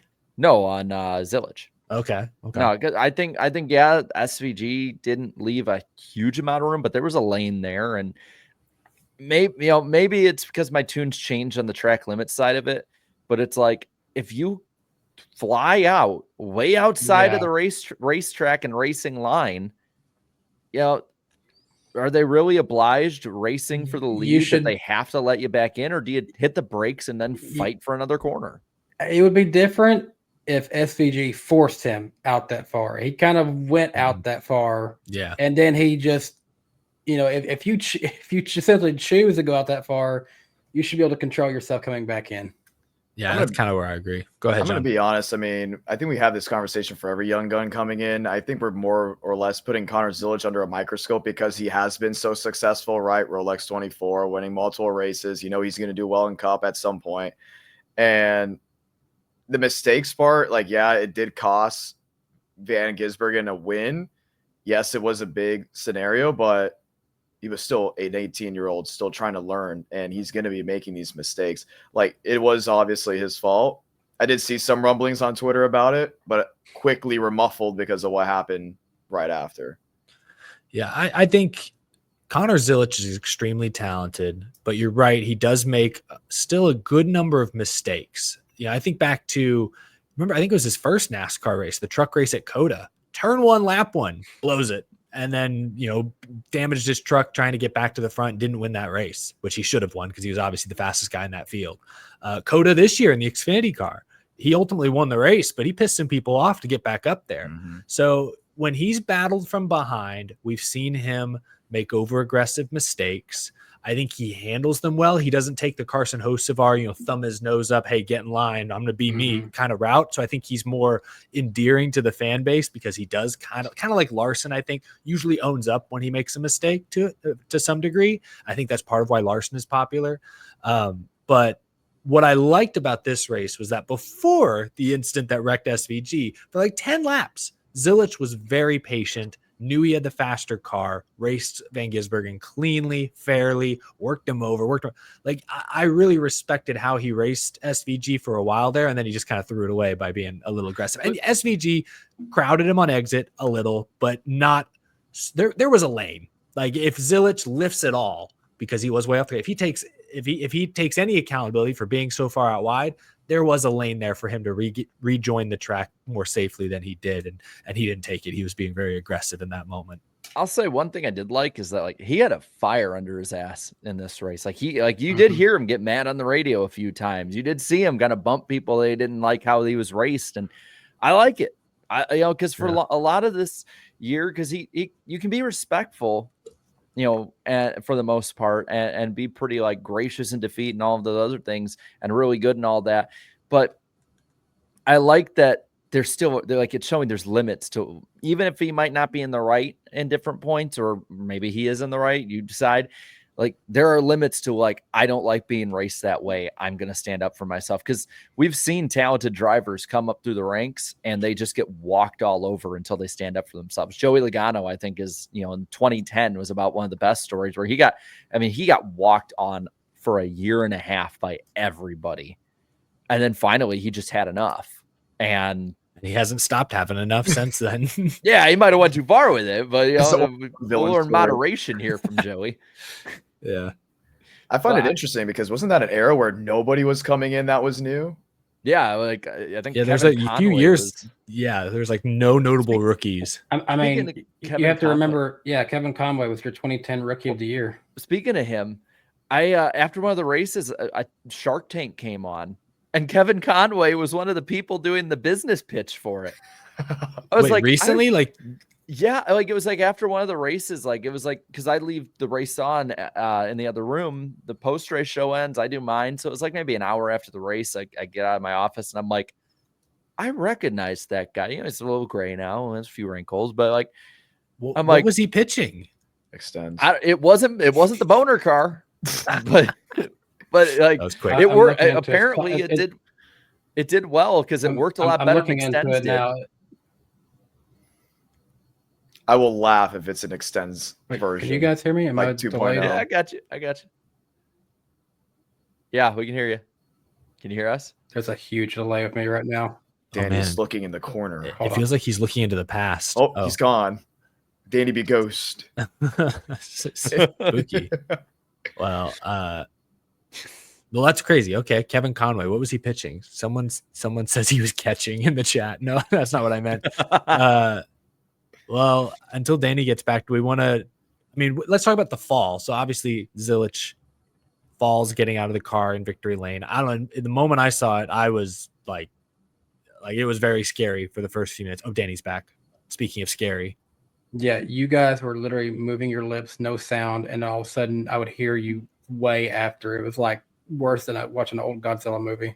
Oh, The rest of freaky. the podcast, we just start doing the same thing. Yeah. Kevin Conway was pitching Fuzi, which is he's one of the founders for this. Trying to figure out what Fuzi is exactly. Enhancement. And with that being said, we'd like to invite Kevin Conway onto the show. Josh and Kevin sought a $500,000 investment in exchange for a 10% stake in Fuzi. The money would allow them to round out the Fuzi team of key positions. Okay, but what is Fuzi? I cannot figure out what Fuzi is. Fuzi. I think it reminds me of the Fuji. Remember, like that ball that could like defy gravity or whatever. Fushigi. Fuji. I'm going to guess it's a shoe insert for people with bad foot arch support. Or back support. That actually There's could be it. many different foods. There's like one that's a novelty sock company. Anyways, Connor Zilisch. Yeah, so I don't know. My reaction at first was, "Oh God, I hope he's okay." That was terrifying, and then obviously we pretty quickly within a few hours found out, okay, it's not quite as serious as we originally feared, but he does have a broken collarbone, which could keep him out of the seat for, it did keep him out of the cup race, could keep him out longer. That's TBD. But I mean, what did you guys make of Zilisch? At first I thought it was a head injury. Yeah, like, that's I thought he nailed his head, and because it looked like he was out, and so I went live like right after it happened. Like as it's happening, I'm going live. I'm like, oh my God, and yeah. I'm glad he has a great sense of humor about it, because I think he went viral on Twitter. He went viral in general. It's like I think it was on like the nightly news. It was on TMZ. He ended up in that side of Twitter that never talks about NASCAR, and that's when you know, okay, something big happened. Well, yeah, I'm just, I think he got the update is like he had a surgery and had like a plate put in. Mm-hmm. So I would sit him out Daytona at least. Yeah, that's not worth. He's got such a good season going. It's not worth something bad happening there. So I found a unique way. I didn't get to know until like way later because we had a race at Nashville on Saturday. I found out because Antonio Brown retweeted it, or a quote retweeted it. And I see Connor Zilisch laid. Never a great sign. And I mean, this is the same guy that saw Tua's fingers go like this and thought he broke them. Like, I was like, oh my gosh, he's a vegetable. That's the first thing that came to mind, because he just didn't move. Yeah. And then like later, obviously, it was found out that he was okay. Well, what do you guys think of his dad just going out there being like, well, this is the most honestly, I love that his dad was able to laugh about it. Well, his dad is like, this is the most embarrassing thing he's had since he shit his pants. And I'm like, damn, Mr. Zilisch. I think that's just a father thing, like I feel like, how many fathers have you seen had their like sons have a huge impact in football or baseball with other players say, get up? Yeah, they're like full of blood. This was his like the dad Twitter version of rub some dirt on it, kid. Yeah, that was funny. But I'm glad that he's actually doing pretty well. He's gonna be okay long term. I agree. He should sit out Daytona, but if he comes, I think he should try to come back soon. Some people are like sit out for the rest of the regular season. I'm like, no. I mean, only if you're really feeling rough. But like, man, I think the regular season championship on the line, that would be huge. He's 19. Yeah. Like he's gonna heal faster than most people will. Like the younger, like especially when you're younger, like you're gonna heal faster. Right? It'd be different if he was like 45. Yeah. Like he's fine. Like I think if he thinks he's fine to go for it, go for it. Kind of like Austin Hill did. Oh boy, he sure went for it. By the way, I finally figured out what Fuzi is. What is it? Foozy is basically a koozie for a phone. It essentially they sell them as Apollo series thermal phone case. These things basically you put your phone in it, and it's supposed to keep it from like getting too hot, from overheating and stuff like that. They have more like the Foozy, like traditional design, but then they have some like carrying cases and things like that. But then they sell not a koozie, they sell a Foozy drink capsule, which is what they refer to it as on their website. So basically, it's what the name sounds like. It's a koozie for a phone. Foozy, spelled Phoozy. I want to do. Did Mark Cuban invest in it? What's the? I don't know the end result on what happened to them. Did the sharks bite? I don't know the lingo. I haven't really watched that show. I don't remember. That's fun. I just saw. I'm like, hey, look, it's one of the worst NASCAR drivers ever. Anyway, rookie of the year, Kevin Conway. Thank you very much. Sorry. Damn, Yep. No respect. Was it 2011? Much like Austin Hill had no respect for the folks around him at Watkins Glen. Has he ever? I just can't believe. So on one hand, I kind of appreciate or respect him sticking to his guns. He's only ever known one style of racing: hard-nosed, aggressive, ruffle feathers, take no prisoners. So I kind of respect him for committing to who he is, not bowing down, not changing because of one unfortunate incident. But also, man, like, you got to have a little more self-awareness. You're not on probation, but you kind of are on probation in the eyes of the public after what you did to Eric Almirola. And so your first race back, you're punting the leader for no reason at all on a restart. And then 5 laps later, I don't know where he thought he was going. I've never seen anyone run that wide out of the carousel and try to like get position in the runoff over there. I've never seen that done in NASCAR history. Apparently Austin Hill thought it could be done, and it resulted in a 5-car crash with Ryan Ellis, had a guy basically in his lap. Dangerous situation. It just not intentional, no penalty, fair enough. But like, dude, it's just, it looked like it was a dumb move. It was dumb. I'm just going to say, I'm not a race car driver, but I've seen enough racing to say that was dumb. That had very little chance of working, and it was a very high risk. This is just what happens when you're a blue-collar driver racing for a blue-collar team in a blue-collar race in a blue-collar state. You're right. And in front of blue-collar fans, and you want to get a blue-collar win, you got to beat a blue-collar driver, get the blue-collar race win and the blue-collar NASCAR. And then you get to go home to your blue-collar house and your blue-collar wife. Winery and engine shop and okay. I know. I don't know. I just thought it was dumb, and I'm glad nobody got seriously hurt. The only thing I think he could have been trying to do, and it was never going to work, is if he was just I guess he's just trying to be on the inside of McDowell so that when they get up to that next turn where it's a left, he's in the better position there. Yeah, but like, you can't do that. I mean, they're not even on the racetrack yet. Yeah. He's trying, like, you just can't. It's like trying to pass somebody. It's like if you're coming off pit road and you're behind someone and you think, I'm going to pass this guy on the access road. You just don't do it. There's a general agreement. You just don't. That's not a pass. That's not a move anyone ever makes. And he's put his car in a spot that nobody else had ever put it, and it caused a wreck. And it's bad, but I don't know. Just is what it is. That boy ain't right. I saw Bobby Hill was trending with Austin Hill when he was trending. That's not good. He doesn't think. Like, this is not suspension worthy. He doesn't think he just does. I see people like asking for it, and like, I get it, like, to the point of, if probation existed the way it did when we started watching as kids, like, yeah, he'd probably be suspended again. But like, he doesn't think. Like, you look at the sequence of events at Indianapolis and how that played out, and he made every single wrong decision. This one here, at least he had the accountability to say, yeah, that was my fault. All right. Like, we're seeing character progression here. Yeah. Respect to him for agreeing to do that interview on the front stretch or the during the red flag. That, yeah, he didn't have to do that. Respect him for doing that.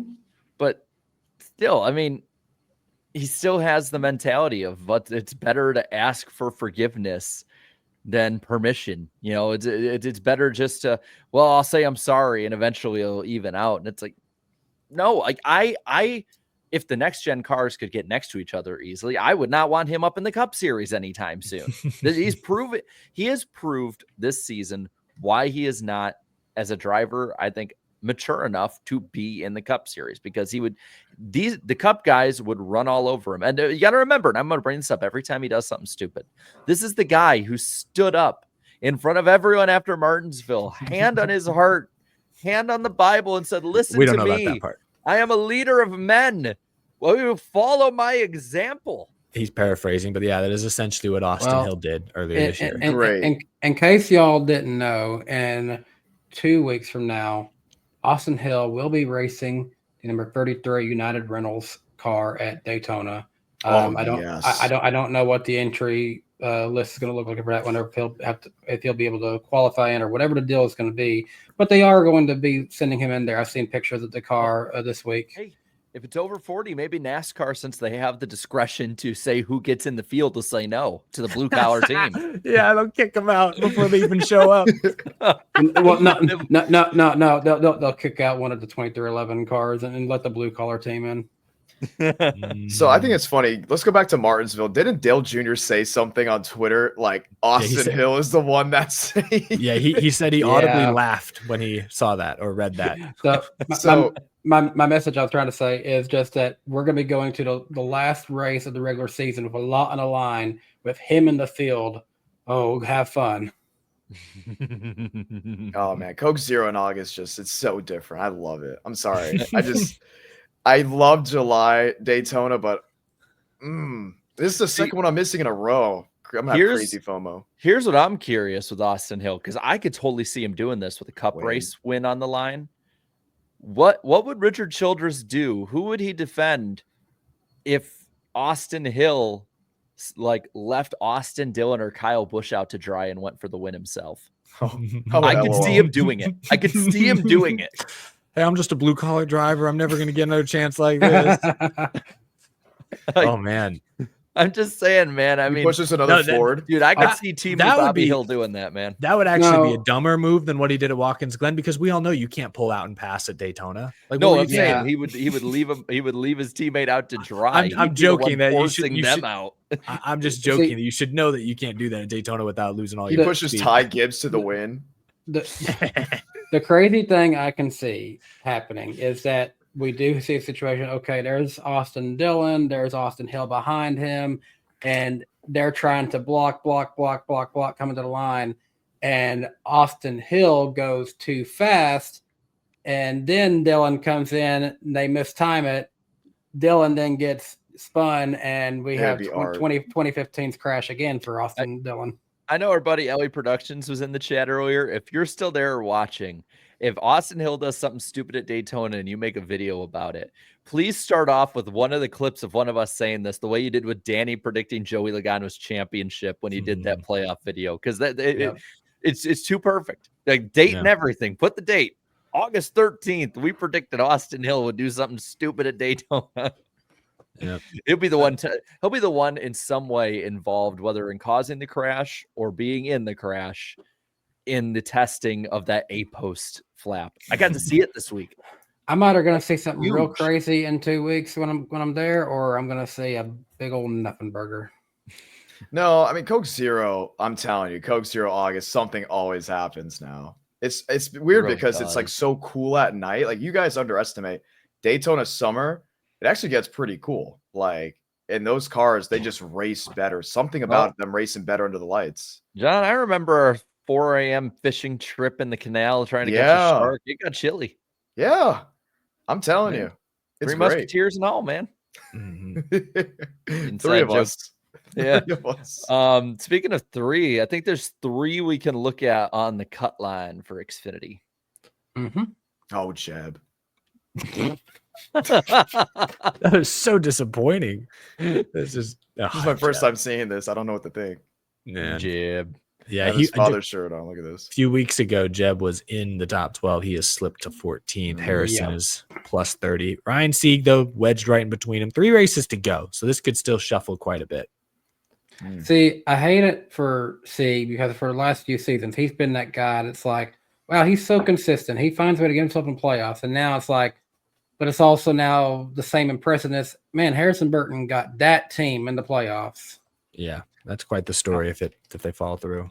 If all the three of them, I like all three. I know people aren't the biggest on Jeb, but like I gotta say, I want to see Harrison pull it through just because, like, after how miserable his cup tenure was I do want to see him have a chance at coming back. He's young enough that he can actually have a career rebuild and still have plenty of time and runway with the right team.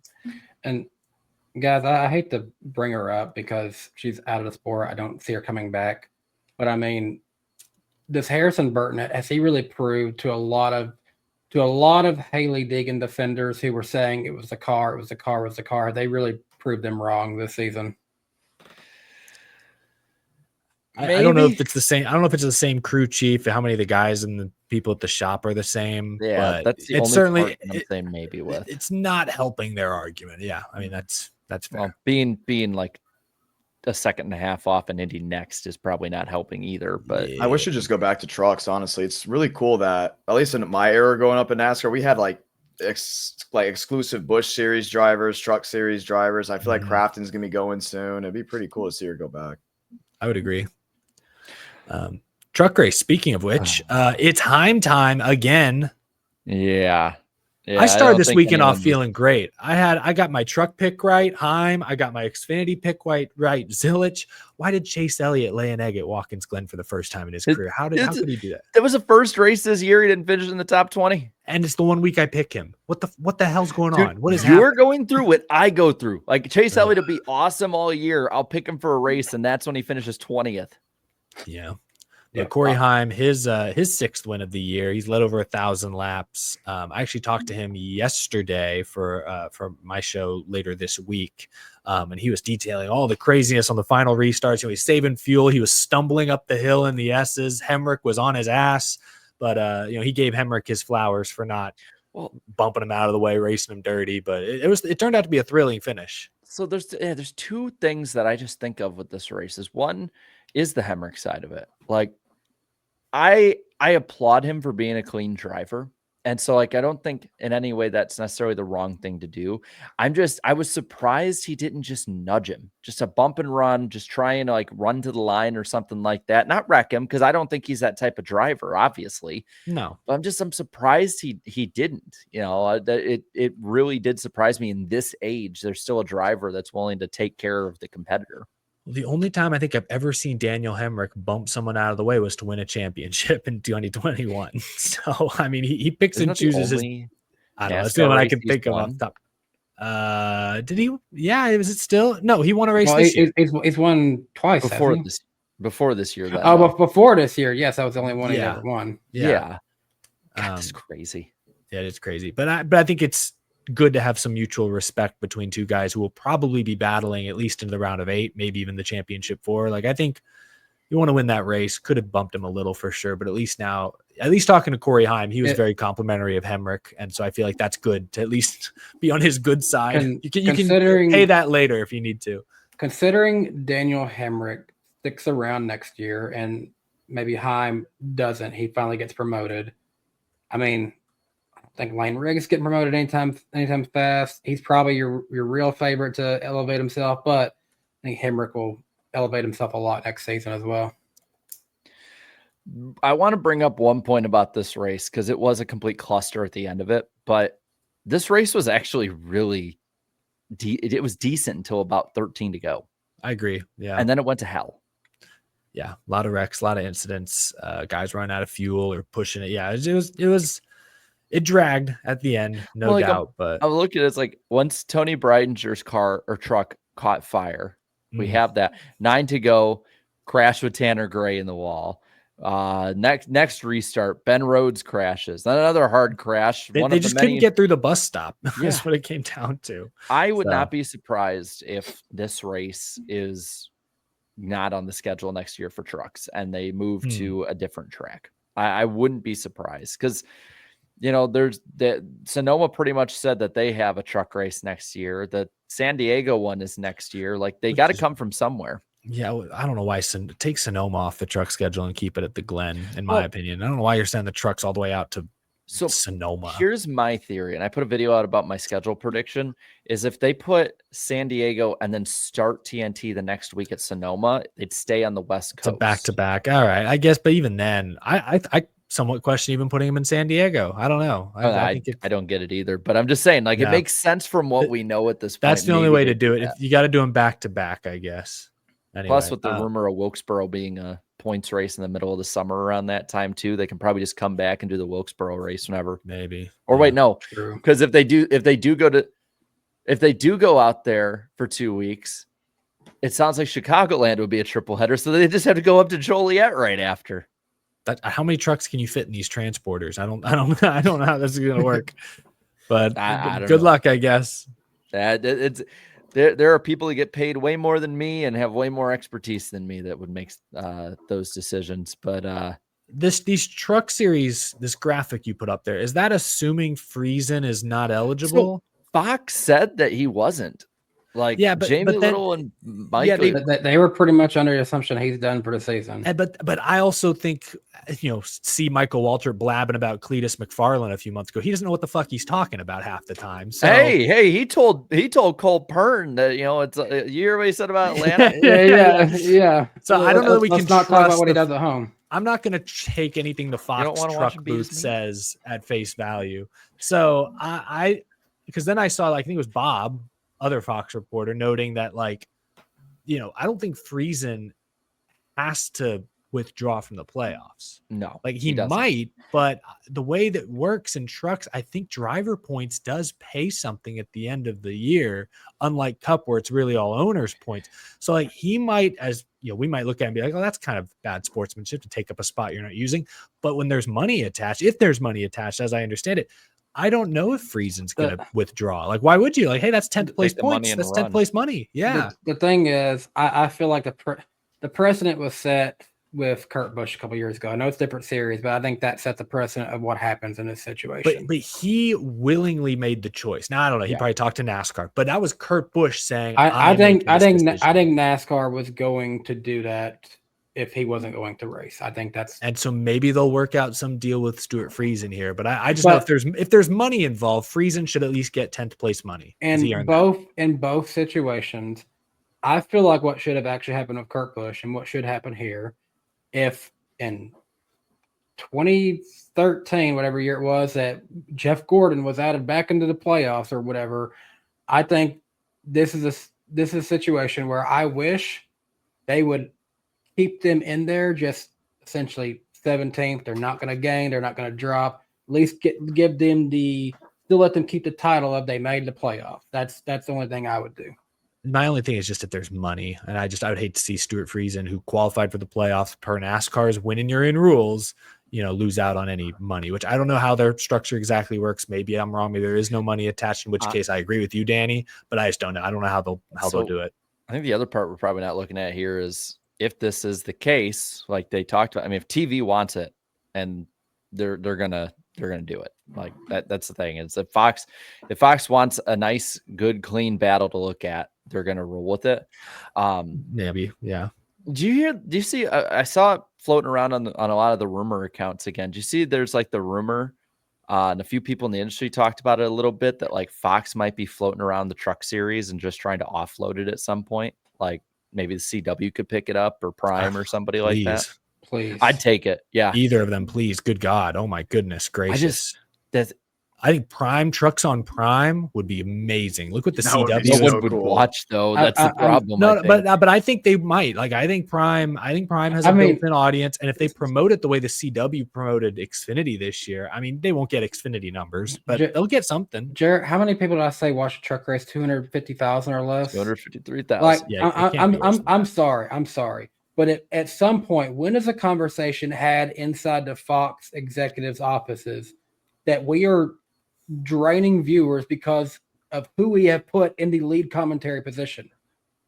I mean, that's part of it. I just think the truck series as a whole needs a rebrand. It used to be the rugged, rough, tough guy series with Mike Skinner, Ron Hornaday, true blue collar racers that made it somewhat big. And now it's a lot of rich kids, and it's Tony Breidinger, and it's, I mean, I think at this point, a lot Michael of NASCAR Waltrip and fans, Jamie Little barely paying attention in the booth. It's it has no idea. It feels, every race feels like a COVID race. It's not. It doesn't feel like a big league sporting event. It needs a total rebrand. I feel like at this point, a lot of NASCAR fans just know I can just check on Twitter how it went, and that's about it for the truck series. And now is the perfect time because Ram is coming in. They need a total rebrand next year with Ram. and then we might be going somewhere. But right now, the Yeah. Truck Series is just Y'all- it's so stale. Y'all want to hear some crazy stuff? So NASCAR man, every year he puts up these graphics and he does it in the middle, like sometime in the middle of the year, and then at the end of the year he puts like the most viewed motorsport events in America. This truck race this past week was less viewed than 3 ARCA races have been this year. Less viewed than 7 NHRA broadcasts. Less viewed. Are those usually tape delayed? Yeah, I Some think so. can be. Less viewed than the F1 race in Japan. And this Well, is in that's- America, by the way. Yeah. Right? Less viewed than the Cars Tour race in North Wilkesboro earlier this year. A Dang. series who got its first ever broadcast on again, Friday nights are dead nights. Like, I get the truck race was on a really bad time, being in the afternoon on a Friday at a track that didn't have lights, which I think is asinine planning. Like, why would we put the truck series on the worst possible? Like, it's just like they gave what was it? What was on after it? Was it like beach volleyball is on CW after the races now? Like, what the hell was on after it? Like fucking frisbee? You know, So like, I want to point this out too. You go back to the Cars Tour thing. Kevin Harvick told me this at Owasso. If that big wreck does not happen at the start of the race, they possibly don't lose the extra 200,000 that we're watching at the time. Because if I'm not Dang. mistaken, that's average viewership. and if that's I the bet case, Harvick chewed them out for that. if that's the case, the Cars Tour with 200,000 extra viewers would be more viewed than the truck race at IRP, Texas, Charlotte, Martinsville, and Bristol. It's just It this it series needs a is- refresh. If I gotta do go- a video on this at some point. going back to the broadcast booth situation, if we were to offload this on a different company right now, I'm just curious. I have my 3 in mind. I'm curious who you guys would put in as your lead commentary team, the 3 people you would have, because I definitely wouldn't have majority of who's currently on. Because who is it currently? It's Jamie Little, Michael Waltrip, and sometimes Phil Parsons still. I don't even know. Sometimes I think We'll have other drivers come Regan in. Smith will jump in. Yeah. Trevor Bain, I think, once did one. Like they just throw So- whoever's in the room. Here if it was suddenly going to go to CW, here's who I would target. You got to have someone with experience to be in the lead position, and he called it very, very good back in the day. And he's got nothing more than PA positions going on right now. I would bring Rick Allen if he's willing to come, and that's who I would have as my lead commentator for it. And in the secondary color commentary position, I would elevate Todd Bodine. He has a lot of experience in the truck series, and he loves the truck series. I would put him into that role for someone who has experience from that series. And then in the third position, I don't know, Trevor Bain could work, I think. Did Trevor Bain race trucks? Yeah, he must have done some starts. I imagine think at some a point. little bit, but I've seen him enough in the booth, and no, I think I'm comfortable with him as the Yeah. third person. Put Greg I'll- Biffle, Truck I'll hire Series this guy. champion. Okay, well, I wasn't Not the- trying. I was wondering to, if I was gonna have to answer this question because I'm I- like, I don't know where my I'll head hire right him. now is. I'd be more interested in John not promoting himself and what his opinion would be. I've called races next to him. Granted, iRacing, but still, I've been next to him for 3 years now, and it's amazing. We both believe in you, John, and we would love to see you in that position. Oh, I would love Please the truck save series. us. There's a reason why I'm not even talking about the truck series at all because I actually do like the truck series. Big John, fan. you agree the Craftsman Truck Series is abominable, right? It's just I actually love the truck. There's a reason why I wore a suit to the truck series race at No. Daytona. That's Truck right. Truck Series is solid. It just Truck needs Band a America is my rebrand. favorite holiday. It just needs a reset from a branding, a It's- marketing. It just needs a fresh facelift from a It just needs broadcasting effort. standpoint. It That's all doesn't it even need needs. a facelift. It needs effort. Yeah. Like if look at how they treat it. Look how they treated it 10 years ago. This is Fox in general with a lot of it, but look how they treated it at Daytona 10 years ago. Look at that broadcast. Look at the 2011 broadcast when they brought Darrell Waltrip in the booth for that race and the energy that they had. Look when Rick Allen back in all those years, like you brought up, Danny, like it just needs that kind It of used to energy. It feel needs- like you were okay. I'm sitting now. The trucks is on and now. And I'm watching this. I'd be cool with it being on the CW at this point. Just over the air. NASCAR is the one producing the broadcast, and we put some real effort. And you know what? If it doesn't work, then the Truck Series had its run. Oh, no, not the not But, not, but not that's put the, it, put but it in its look grave. look at how the teams are talking about the payouts at this point. The Oh, yeah, payouts no, I'm are with you. It's not a good spot. minuscule. So the payouts are minuscule. They're stretching them even more thin. The broadcast doesn't care. The network doesn't care. Like Yeah. I want the any- Truck Series to succeed, but If any series was going to become the electric series, it's probably the Truck Series. No, Oh, well, that's not going to that's happen. not But gonna happen. we can move on because I don't want to get John in trouble or anything like that. But No, but I actually can say this right here. The reason why I don't think the Truck Series will ever go anywhere is an OEM thing. Because what do they get to promote? Trucks. If anything was going to True. change to electric, it would piss people off by saying it, or even SUV, but it would be Xfinity. Yep. Yeah, Because what is Xfinity right now promoting OEM wise? Not Nothing. really much. Nobody's watching a Toyota on Saturday and buying a Supra. Like it just No, doesn't. but It's not, that's one of the things that they talk about, in Detroit and in Well, those big marketing meetings at the end of the you're right. day. I'm gonna bring it up too. Good point Like about trucks. when I was at the R&D center, like next to the Garage 56 car was the ABB electric car. Yeah, Like, they it was parked front out and there. center right there, and they made a huge point about talking about it. So like it's still out there on the radar if they don't talk about it as much. But I did talk to a guy from ABB, and he assured me that Truck Xfinity Cup are not going electric. That was his words, so I'll take him at his word. Is But there a fourth ever series, is there ever Maybe a a fourth point that series. more electric components get added in? That's my Yeah, that definitely. could be possible. 100%. Yes. yeah, I mean the next gen 'Cause- platform was made to at mean, some accommodate. point take that. I was looking into it earlier in the show, and I mean, I don't know what the future of Chevrolet looks like because the Camaro is supposedly going to stop being produced. I think it but- already has. Yeah, There it is. the Mustang's still being produced. The Dodge Charger, if they bring that's an electric vehicle now, and unless they bring that back as they bring back the Hemi, I don't know the future of that. And then the Camry, I don't know if people notice, you can't buy a V6 or just standard 4-cylinder Camry. Every Camry is a hybrid now. So, yeah. Well, I mean, we all know NASCAR at some point is going to go hybrid. I mean, you can complain about it. You can say whatever you That's want the about easiest it. way to add horsepower. I mean, That's literally the way to add horsepower. That correct. was the craziest thing when they were telling us about the electric car is like on its own as it is now racing, it could like make 860, 900 horsepower. But for the ones that haven't watched IndyCar, right? I remember when I did the whole Indy 500 practice day, the big talk was how heavy that hybrid component was and how it changed the racing. It could add horsepower, but it'll make the car heavier. You can't make the next gen heavier at this point, though. So Like what that's do you just do?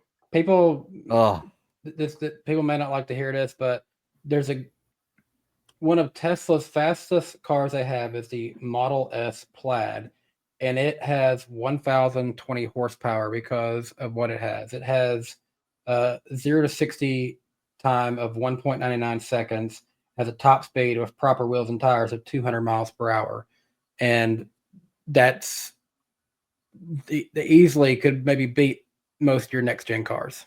So let's also point this out. Who has driven an electric car? I got to do it for the first time down in Florida. I've avoided it like the plague. I've only drove one electric car, and it was the day I went to Coda. We only rented it because we were not going to have to worry about charging it that day. You know, it's the hardest thing, right? When you lift and it does the automatic braking.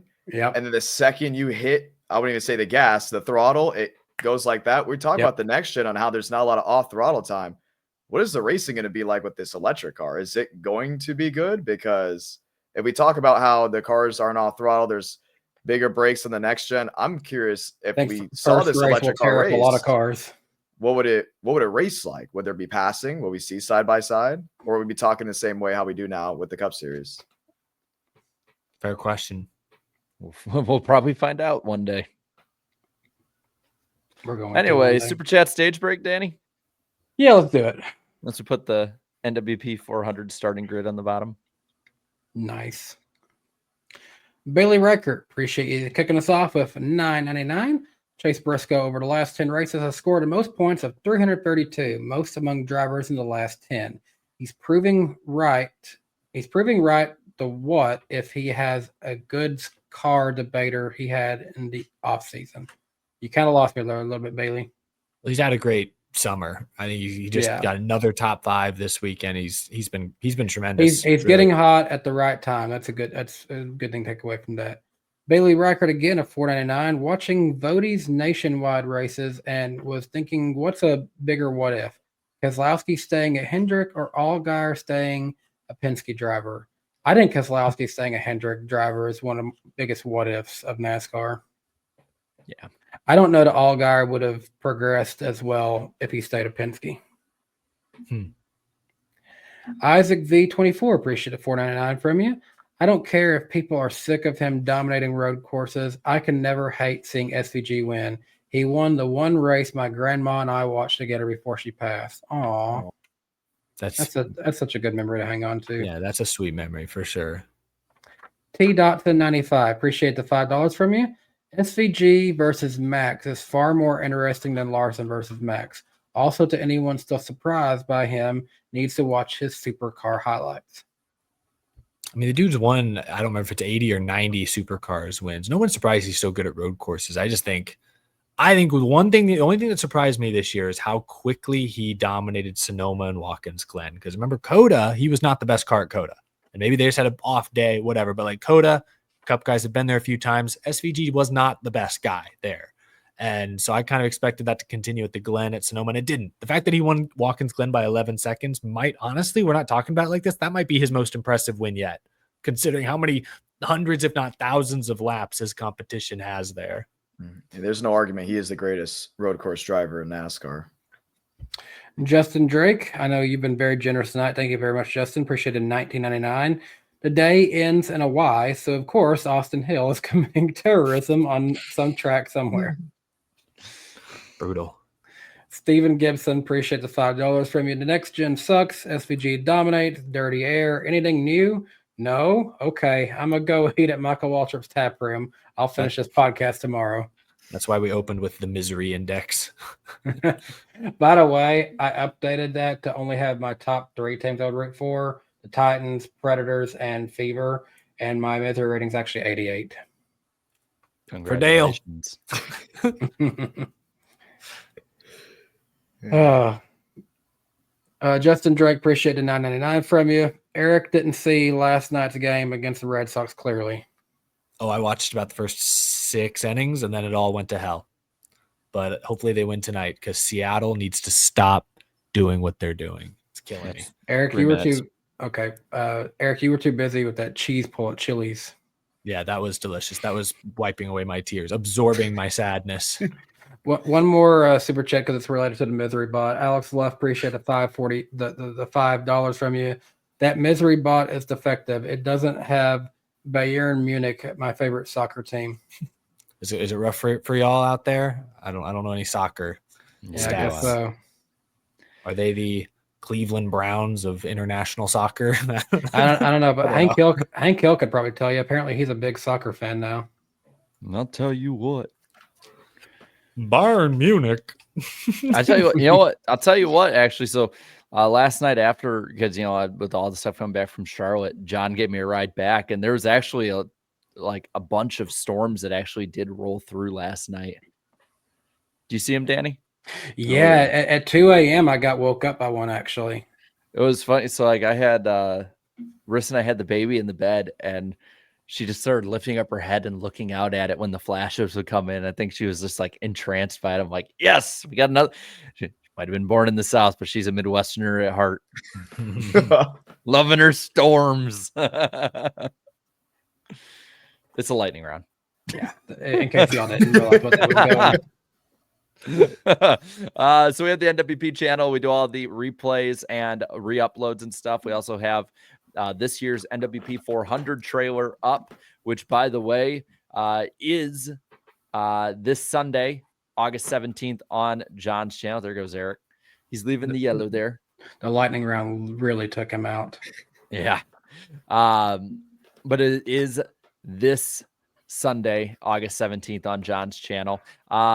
Little bit of news on the game side. NASCAR 25 gameplay trailer is going to be released around a month from now or so, maybe a little sooner, somewhere around Bristol week, roughly. Didn't one of us have something about it being released Daytona weekend? Oh, and the predictions? Yeah. I'll have to double check that one. But maybe I think no, I think I had like the schedule would be released before. I the had game. one that there would be a car sponsored by the game, but that still has some time to happen. That could happen.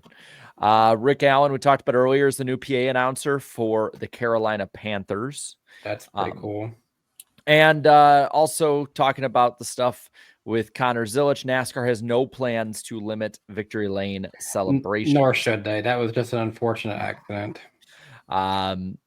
Also, next week on August 20th, we'll be on Eric's channel at 8 p.m. Eastern time. We'll probably talk a little bit about the NWP 400 at that rate. And he's back. Oh, yeah, we rearranged. Ooh. I got to like rearrange us all now.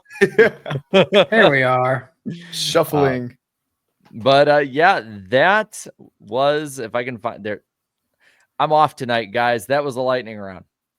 Can't find the damn graphic. What do we got going on? We actually don't have a lot in our headlines this week. It's a very short headline week, and then we'll be going straight into fun. We'll start with silly season. Really is only impacting the truck series this year. Yeah, that's literally it. We're just talking about trucks for a little bit. That's it for this segment.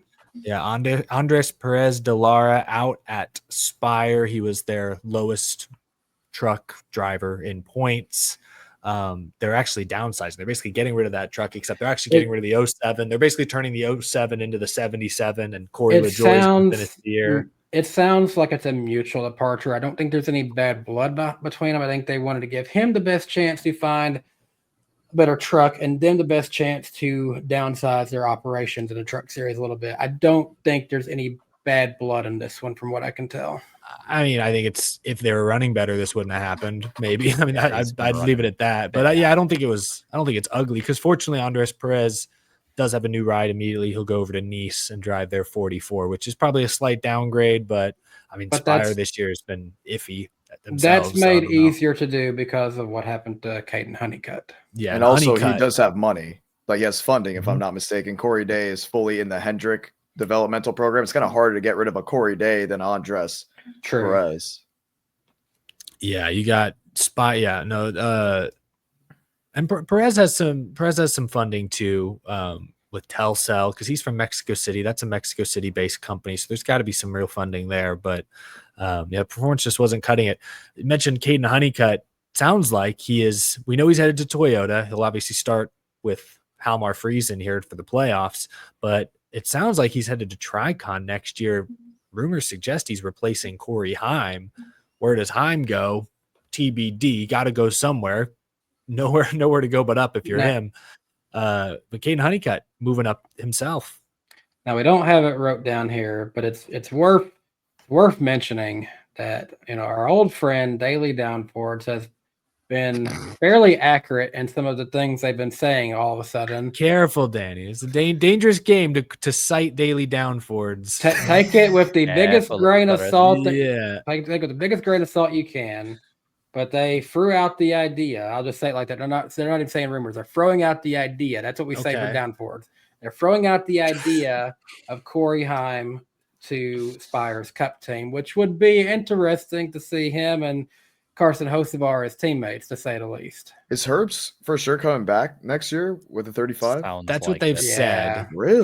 Now, there is pretty secure. So there is a court date for December 1st that I don't know. That could change things at 2311. I don't know if it will. Might not. Might have absolutely no ramifications. Might actually embolden them going forward if they win. But yes, for now, all three 2311 drivers will be back. I just wish I knew. And maybe we'll never find this out. I wish I knew how secure Riley's seat is. Not to turn this into another Riley Herbst hate session.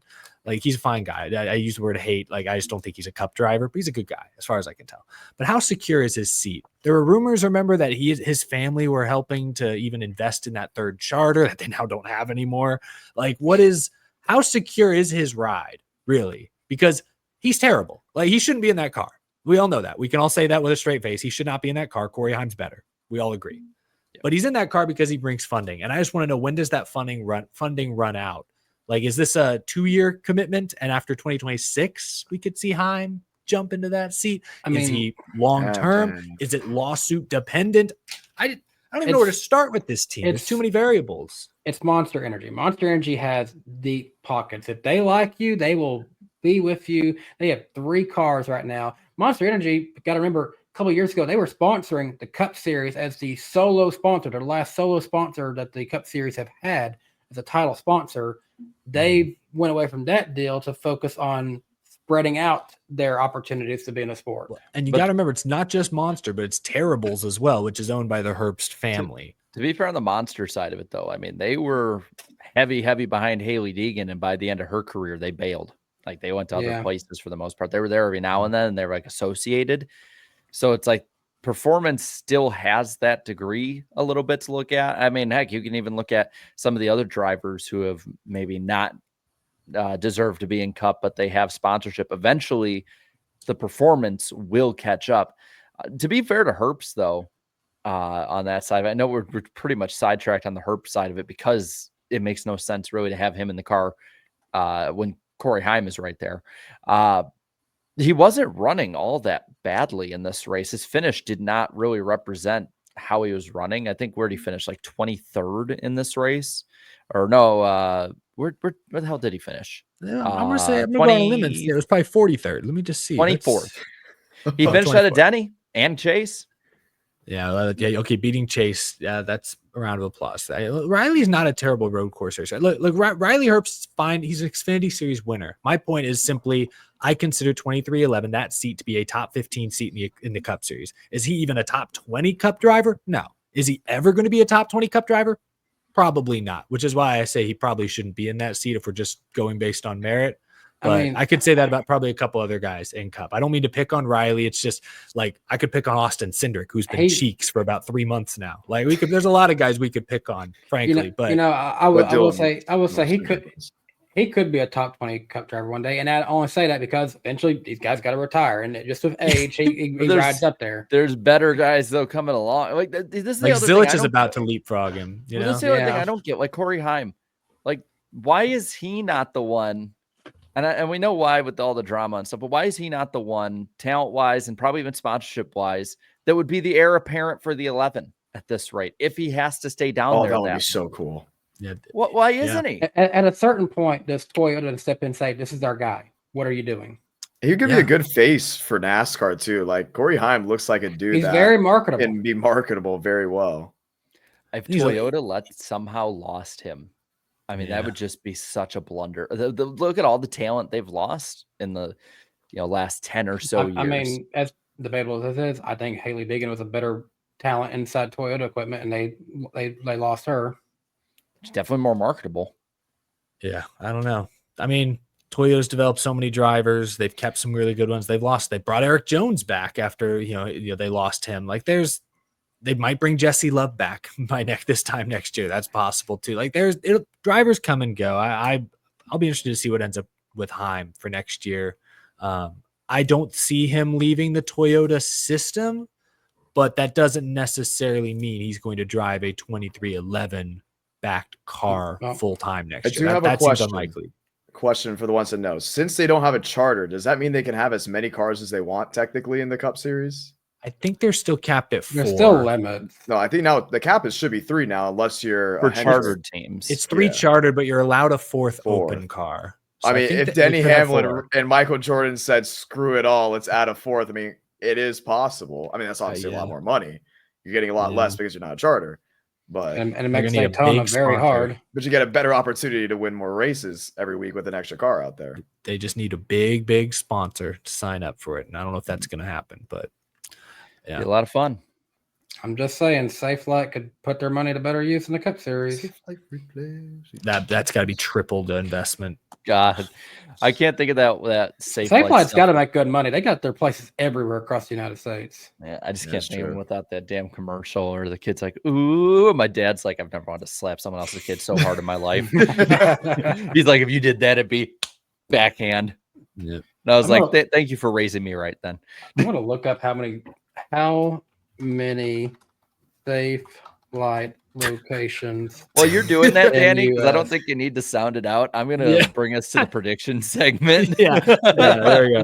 They have more than 7,100 not. locations nationwide. How many? 7,100. Okay, that's a lot. Damn. They could afford a Cup Series, guys. It's a lot of plexiglass or whatever the hell they make windshields out of. Ooh. You want to go with predictions? No. Aw. Yes, I do. So each host and guest will make up to 2 NASCAR motorsports or show related predictions. Predictions are kept track of each week in our accountability session, and we'll try and keep them concise. We're not good at being concise, though, as we've proven tonight. For me, Connor Zilisch will finish top 5 in the Watkins Gun Cup race. That didn't age well. They did not even race. Tough. Eric or Danny. No, Danny, you're next. Said Chevrolet will sweep the Watkins Gun weekend. Corey Heim blew that one up. I for really you. thought Zilisch was going to win that truck race. I went too confident. He charged at the end. Eric got 2 right. He said Zilisch will have 6 or more wins in the Xfinity Series. Then he also said Carson Hocevar would spin and or wreck in some way at the Glen. Let's go. That's true. Then you said Connor Zilisch would get a top 10 in the Cup race. Oh, if only he'd started. That's all right. The chat picked him to win. that's Yeah, even true. Could be worse. honestly. So on the year, I'm leading at 34 flat. Danny right behind me at 33. Dang, it's getting close. And Eric at 31.25 all time. I'm still leading 39.44. Danny and Eric are like right next to each other. 31.71 for Danny and 31.36 for Eric. So Big week. all right. I already have a prediction from a year ago I made about the NWP 400. I'm going to make one tonight. We're going to go based on the trans, Larry Mack style. The NWP 400 leader at the white flag will be the winner. Oh, It's a very defensive race at the end. Historically, though, I will say with the package we have this year, that might not be the case. We'll see. I don't know, though. I mean, we had Nathan Dew win the LCQ again. Oh, man, I love him. He was clothed this time. I love him. I know. Did you see the reaction? I finally saw the reaction on Twitter. Yeah, that was great. John, next? Oh, My Danny. next. Sorry. no, I think. Am I next? I don't know. You're Yeah, next. Danny. I'm going off of what's on my screen. I see Danny next to Jared. Yeah, so. Danny's next. John, Sorry. before I make this, do you know what the NWP 400 peaked at last year? I have it somewhere. Jared definitely has it. He writes everything down. Yeah, I have it 'Cause somewhere. I want to have just a little answer before I throw out my answer. Give me a minute. I gotta scroll. I have way too many photos on my phone. Because that's data I don't know, but I want to make a prediction about it. Okay, I'm in the last year's. Hey, Danny. So I have our I have the stream up so I can look at the chat. I'm gonna minimize it a little bit, but I found an old picture of us. Oh boy. The guy in the bag in the middle of all the Vikings fans is Danny at the Titans game. That's And then there's an actual legendary. Viking next to the guy with the paper bag on his head. John, AKU. I wish you could have seen the looks I was getting leaving that game. They were mostly good. The stadium was purple. Oh, I found the picture you took with that woman. It's a Viking fan. She brought a sign saying, "I'm surprised the Titans have a website since they can't get 3 W's together." Ooh. And Danny took a picture with the bag. Jeez. Misery index. I Danny wore was a that. I great wore that sport. bag all the way Okay. to the truck. You got Cam Moore this year. Danny was a great Excited for sport, him. though. Very excited. I swear to God, I have the screenshot of it somewhere. I don't have it off the top. I know it was over 1,000 peak concurrent. Make but your I can't guess, Danny. find it. Okay. Sorry. Well, I'm banking on another good year. I'm not going to quite go that high though, but I'm going to say peak viewership of the NWP 400 will be 800 or more. Oh, I think that's a given. Yeah, that's a given for sure. Sunday night Yeah. prime time too. So A monkey. keep this in mind. Every year's been over 1,000. I had planned to do this without even knowing that number in the beginning. So I'm going to still lock in at that number. All right, because Danny took a layup, I'm going to take a layup. Originally, this one was going to be a little bit more out there. Instead, I'm just going to say at least one. Originally, I had 5. One car will be involved in a last lap crash of the NWP 400. What? Oh, that is more of a layup. I just said it's a layup. I'm telling you. Give me the slam dunk. All right, I'm going to drain a 3 here from the corner. I believe with less than 50 to go this Sunday at 8 Eastern, 7 Central, Braden Movik's going to slam the catch fence. I'll have to hear it for the next 3 hours at the conclusion of the event. Less than 50 to go. That's oddly specific. He has not got a top 10 in any e-ticket this year. He's terrible this year. It's He's funny. been like, we keep track just on our own for like our own fun of points, and Movic I think is like 21st, and he started every race, which is really bad. So, chat says 2 monkeys in a row with me and Eric. Is that 3 monkeys in a row? Jumping on the bed. Is it gonna be like the last Daytona race, John, where he just completely ran out of talent in the tri-oval with 9 to go? Probably. I mean, he won a I know duel, he's so in the I'm chat. happy about that he won the duel. But I think he's gonna slam the catch fence. I already have the line. Braden Movic into the catch fence. Caution waves. He been rehearsing it in the mirror. There he is. He just called us an ass. Or you, I think. He goes, "You ass." Oh man, I knew he was in there too. I knew as soon as he made it. I'm like, all right, look at the chat. And our night in America said script is leaked. If I was here a week earlier, I would have said Frank DeAngelis wasn't gonna make the show, and I would have been right. You know, I'm not even seeing him in my version of chat. Maybe it's delayed. He's the people's champ. The people's champ. That's what he is in the chat. That's his at. That is his at. Champ. That is his tagline. Okay, there it is.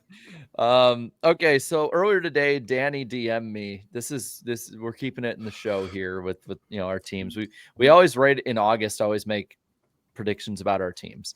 And the Vikings waived one of their linebackers, Brian Asamoah, and the Titans picked him up. So my prediction is that Brian Asamoah will be cut from the Tennessee Titans after the preseason.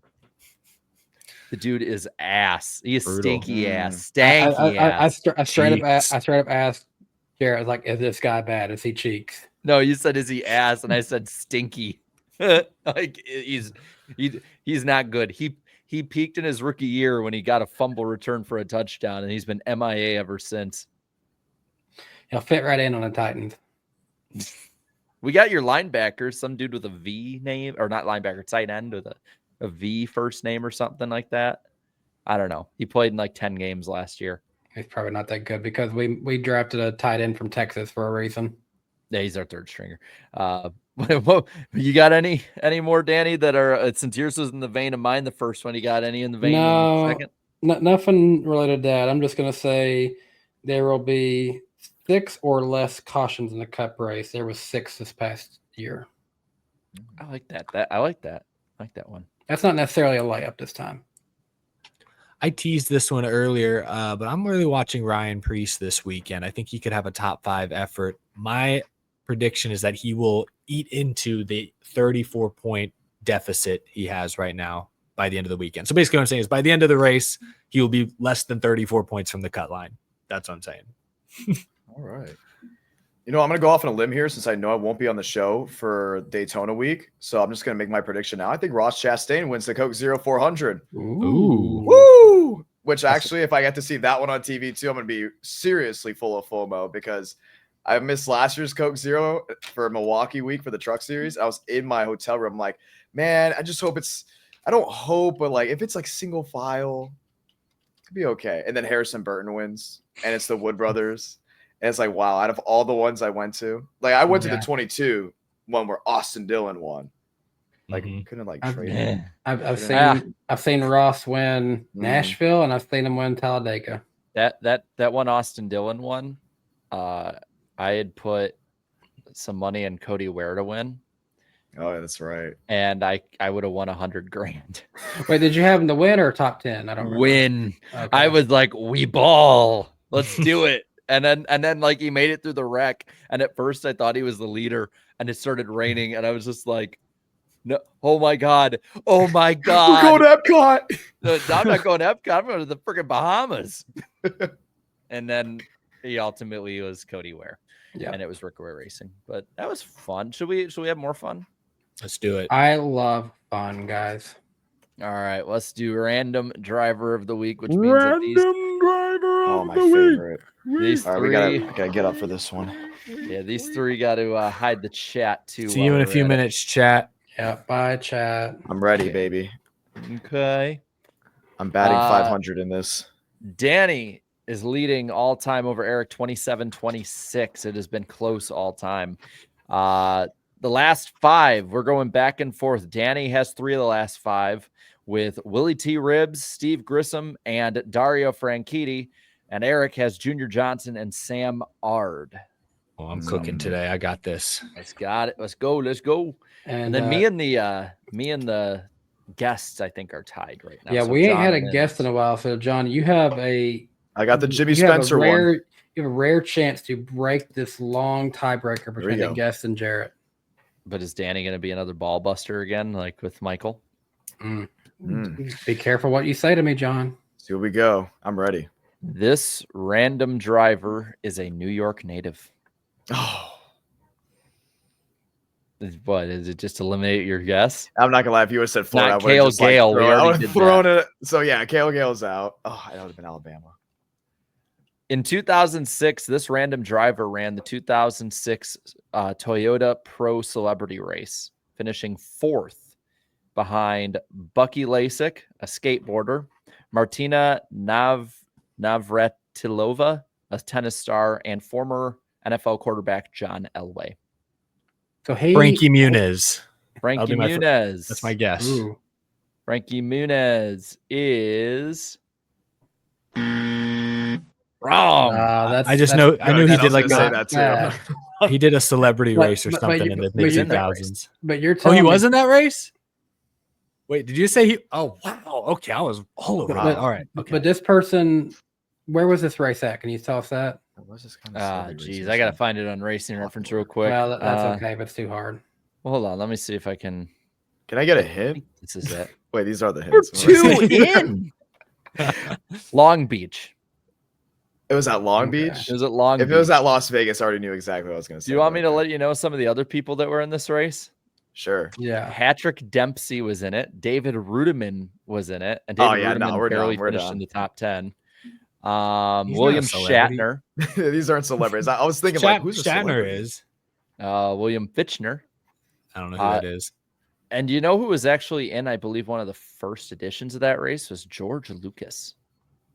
That's right. Wasn't he a huge race fan? Mm-hmm. He crashed out, I think, into the 2007 one. It's I a remember pod watching race.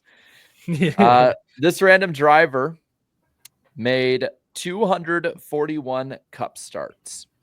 Oh, it's definitely not Frankie Muniz. So it's not just some random celebrity. Then I'm gonna get that clue out. But oh my gosh, that's- 241 he's cup just there starts, to and be they there for didn't win marketing. this thing. Yeah. Wow. Yeah. It's a 10-lap race. This Still. random driver made 333 Xfinity Series starts as well. Okay, solid career. 333 Xfinity starts. And this random driver made 226 Truck Series starts. Dang, all around a lot of Collecting all the races. Infinity Stones. Yeah. This random driver scored 21 career top 10s in the NASCAR Cup Series. Oh, so he's in a slouch.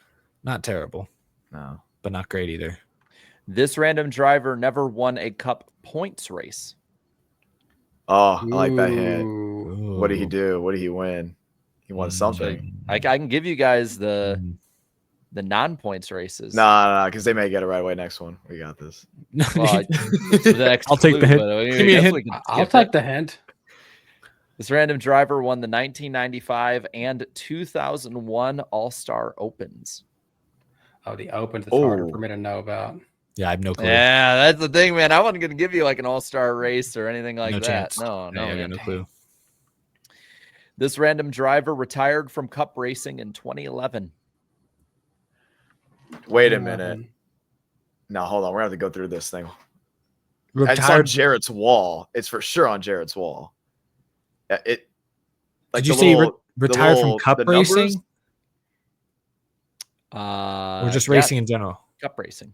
Cup racing. Oh my gosh, it's on Jarrett's wall. It's the numbers on Jarrett's wall. I've it's one of removed the- those, by the way. I had But to it was one redo of the them. numbers on Jarrett's wall. For sure. I'm not going to give you that one. Okay, let's keep going. Kevin Let's keep Conway. going. No, I'm just kidding.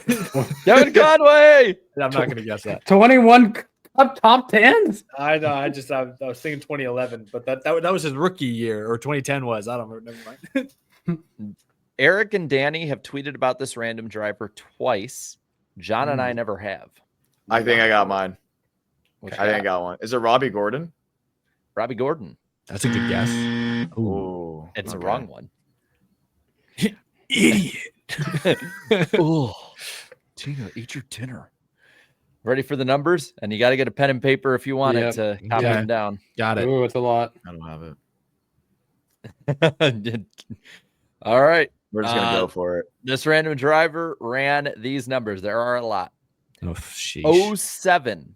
Oh, never a good 03. sign when we start with the O's. Wait, Okay. sorry, Eric's talking. Say that again. 07, 03, 00, Oh my God. 4, 5, 7, 10, 11, 13, 15, 24, 25, 27. I only said it because it's like Patrick, by the way.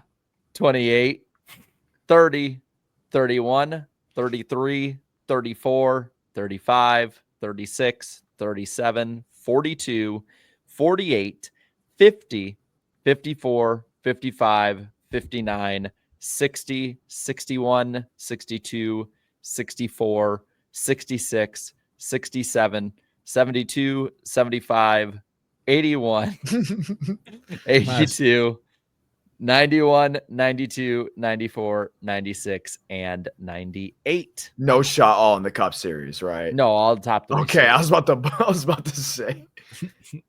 I got no clue. Yeah, I'm not gonna lie. Would you like the OEMs this random driver ran in their cup? It'll Not help cup, me. all, their total NASCAR. all of them. All right. Chevy, Ford, Toyota, Dodge, Oh, yeah. Pontiac, and Buick. Has the chat gotten it yet? Oh, yeah, they got it earlier. Dang it, they got Buick. They're a little on the older side too. Long in the tooth. Let's see. 2011. This random driver's first truck ride was for Roush. Oh. Oh. Oh. Wow. Roush. Hmm. This random driver ran 2 cup races for Hendrick Motorsports. Hmm. Who got hurt in the 2000s? This random driver's 2 starts for Hendrick were 1 in the 5 car and 1 in the 25 car. I'm still thinking back to the 2011 season right now. I'm not gonna lie. I'm just going through every driver in my head. That should give it away, and I don't know. This random driver recently called for parity to be formed more in the truck series. More parody? Mm-hmm. Oh my goodness. You better not hesitate because that's everyone's problem in this. I know. You Hold got to on. guess. Throw it out there. Jeff Green. Jeff Green. No. Wrong. So everyone has one off the board. Oof. Todd Bodine? I was about Todd to say Bodine. Oh, Correct. Mm. No. That Yep. literally you said don't hesitate, and that was the one. No. Yep. Oh my gosh. Todd The- Bodine. The Hendrick clue actually helped a bit, but then I was just thinking about trucks. Did he fill in for his brother? I can't remember what years he was in it. There was I think they were 5 Parody years was the apart. giveaway. That was what Todd talked about. Wow. What a I what a pulled that fumble. out of That's my the second fumble I've had by just not saying it. He retired yeah. after starting parking in He 2011. did drive the Yeah. 30. I didn't know he raced in 2011, to be honest. The Hendrick clue kind of helped. And then when the truck clue, I was just thinking, who's still relevant in trucks? Who's He drove a talking trucks? Buick? And I'm like, oh, yeah, Todd Bodine. Obviously. He ran in the, I believe he ran in the Xfinity series in the 80s. I think that's the second time I've done this where I've literally just not said it, and then Eric came in and just swooped it. I can read your mind. Dangerous game you're playing. I wasn't even thinking him, so that's good on you, Eric. And now you have tied at 27. So I wanted to put a few more things out there. One was in 2003, he was actually running 4th in Busch Series points in the middle of a 6-driver championship fight when his team, Herzog, actually went under and he lost his ride. They had been sponsorless. There's a great finish. Y'all should watch if you haven't seen it before in 2003 at Darlington. It's same weekend as Craven Busch. I think it's him and McMurray. And it's a great finish. It's a great race, but it's a great finish if you watch it. On the other end, too, his truck series average finish was 11.4 in his career. And his second title, he had this is astounding, a 6.4 average finish on the season. Wow. That's pretty great.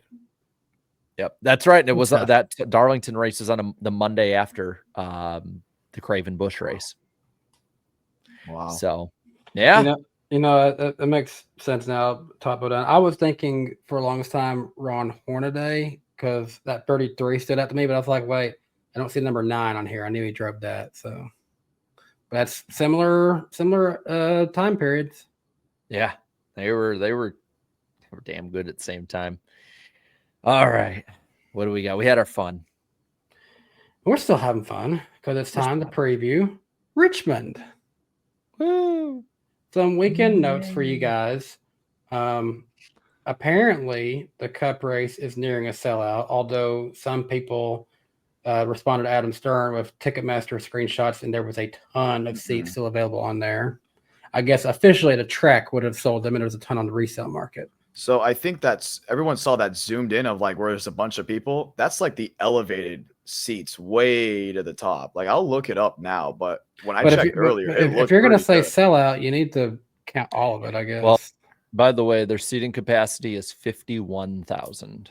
So about a little under half of what it used to be. Jesse Love will be in the 33 car for Blue Collar Racing this weekend. Corey Heim will be in the 67 for name redacted 11 racing. That's what NASCAR has told us to call them. Just kidding. We don't have any affiliation with them like that.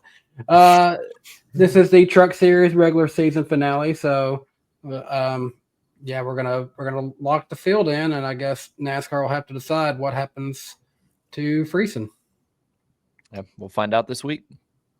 Nice has a press conference scheduled for 1 p.m. Eastern time Friday. They have been dodging reports and questions about what this could be about. Oh, is there a rumor out there that this is Dodge related? I haven't heard that. I will say when I was at the R&D center, they had one of the Ram trucks under a tarp and wouldn't let anyone see it. So that was pretty cool. Yeah, I wouldn't surprise me if it's involved. But the biggest belief is that it could be a Ram announcement. So we'll see what happens. I feel like it couldn't be another driver. Like they've how many more driver changes could they possibly be making? By the way, I'm seeing people talk about it. Norm Benning has actually withdrawn, so there's only 36 entries for the truck race. Pour one out for Norm. Sad. Andres Perez will be in the 44 truck for Nice. That's what the 1 p.m. announcement is. They want everyone there to make that announcement that Andres is racing. Corey LaJoy will now be in the 77 truck for Spire. Remember, he could have been in the series the entire season. That's a good pick if you're looking for like good value and maybe you don't have the first pick in the podcast points. Maybe you should pick Corey LaJoy. Yeah, chat. Carson Quapple will be driving the number 97 truck for CR7 this weekend. Okay. Cool. I did not update the Cup race is not the Go Bowling at the Glen. Isn't the Cookout 400? Probably. When in doubt, say Cookout. They sponsor like every race that's not got a sponsor this year. Is it in the southeastern United States? Yes. Yeah, it's Cookout. Cookout 400. Next We're week. calling it the Cookout 400. It's a 400 lap race. Stages are broke up 70 laps in stage 1, 160 in stage 2, and 170 in stage 3. This race is scheduled to start at 7:30 p.m. Eastern time on Saturday night. You can watch this race on USA and the NBC Sports app. You can listen to it on MRN and Sirius XM. And weather this weekend is looking pretty nice. 88 degrees, partly cloudy skies, and 12% chance of rain. The defending winner of this race is other big bully, Austin Dillon. Redacted. Yeah, redacted. Cucumbered win. He got to keep the trophy. That's all that matters for that blue collar team. Truck race. The truck race will be the Aero 250. It is a 250 lap race. It is a 70 lap in stage 1 and 2 and 110 laps in stage number 3. You can watch this race on FS1 at 7:30 p.m. Eastern time or on the Fox Sports app, or you can listen to it on the NASCAR Racing Network or Sirius XM. Weather for Friday, pretty solid, 89 degrees, partly cloudy, and a 13% chance of rain. The defending winner of this race is someone we haven't heard much about this year, Ty Majeski. And the pick points. Woohoo! What the hell? Jarrett is leading with 394 points, and three of us below, we can put a blanket on top of ourselves and be that close to each other, because the chat, you are second, minus 20. Eric is third, minus 21, and I am fourth, minus 22. Man, pick 2 out of the 3 winners, and Chase Elliott screwed me that bad this week. I'll I never mean, forgive him. Let's acknowledge this for a second, though. Chat didn't even have a person in the field on Sunday, and they still hang on to second place. Yeah. I won on Sunday, and I'm still in fourth. Danny be last. The points aren't real. This is Where's the just who's playoffs? mine. You guys have the playoffs in this? No. We'll reset soon. When's the round of 3? It's the whole thing is gimmicky, like playoffs. The playoffs in February. I mean, theoretically, the way this works, we could be winner take all at Phoenix still, regardless. I think we were last year for like 2 or 3, at least 2 or 3 of us were in basically winner take all. Did I won that, right? Or did it last year? I won last year. You won last year. So then you won the first year. I mean, yeah, we bookended the chat's reign. Yeah. If I can stay about this close, honestly, if we can keep it this close, fourth is a good place to be to get the number 1 pick going into championship weekend. True. If it's this close, if it gets further away, then it kind of doesn't matter as much. Well, let's rock and roll, because John gets first pick this week as guest. Yep, he could take our number 1 picks from us, guys. Yeah, I'm gonna take it right away. Heim time, right off the gun. Yeah, of course you do. I am fully bought into Corey Heim. I'm riding the hype train. I was at Nashville for the truck race, and every time I went by, I was just standing in front of the grandstands, standing in front of the fence going ham tam. Just every time I went by. Same thing at IRP, on top of the tower in turn 4. I went ham tam. You know what I mean? I'm so bought into the Corey Heim hype. Give me him. Okay. All right. Give me the other monkey lane rigs. Ooh, all right. Okay, I got a couple choices to make here. Give me. And the chat was wanting 34. You can't have them. I'm gonna go. Where are we at this weekend? Richmond. I'm gonna go crazy here. He's getting wild and crazy, guys. I'm gonna say Caden Honeycutt. Ooh. What does he know? He has the script. Hey, the 52 looks solid with Christopher Bell driving it. Looks like they're going Chandler Smith in the chat. Chandler. All right. You know what? I got the 5th pick this week, so I'll just I know he's not as good this year, but he's been good at the short track still. I'm gonna go Ty Majeski. That's fair. You know who I'm surprised none of us picked? Christian Eckes. Yeah, he is in the field this weekend. I thought about it. Who's he driving for again? Is it He's driving for McAnally. It is McAnally. It's a third McAnally. In the 16? Is that what I'm seeing? 16 truck? Yes. Yeah, I thought about that. No, it's a fourth McAnally. I forgot they got the 81 too. There's so many people in the chat that are mad that they didn't pick him too. That's gonna be fun. Yeah. I like Thor Sports still winless. Yeah, so was RCR last year. Cup race. We're gonna suck. Who I think's gonna suck in the cup race? And you can be the same as us in this one. Okay, I'm not gonna spend too much time, as it won't be that hard. Let's go Riley Herbst, just because I got to hear Eric's full rage over Riley Herbst. I loved hearing that. Next time I want to get Eric going. I'm just gonna say, hey, how was Riley Herbst today? It's become our bit ever since people tried to gaslight me into thinking he's the next Jimmy Johnson. That was our chat 1 year ago. Was like, oh well, Jimmy didn't have a lot of Xfinity success either, and I'm like, what are we doing here? What's going on? I mean, okay, mine, it's all irrelevant because of how many wins he has this season now after last week. I'm going to SVG for the suck win on this one. The monkey. Give me Ty Gibbs. I didn't like that blow up on the radio last week. I feel like they're pressing, knowing that their time is running out. Chat's doing Cindric, I think. Mm-hmm.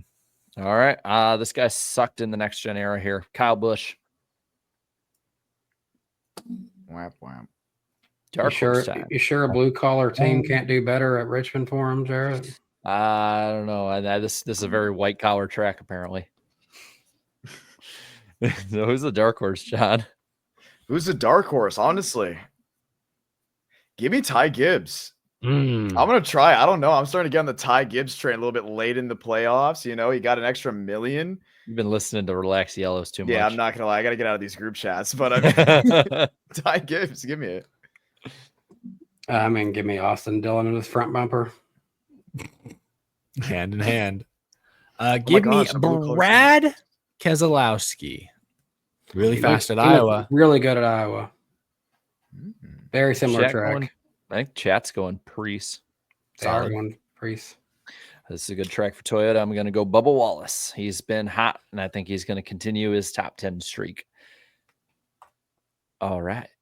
Who's gonna win? Oh, The my Cup heavens. race. John, you No start pressure. us off. Wait a minute. This driver's racing this week? No pressure, John. Hold on. Is Hold he on. This picking Jesse driver's Love? racing. I went safety net. I went safety net in the truck race, right?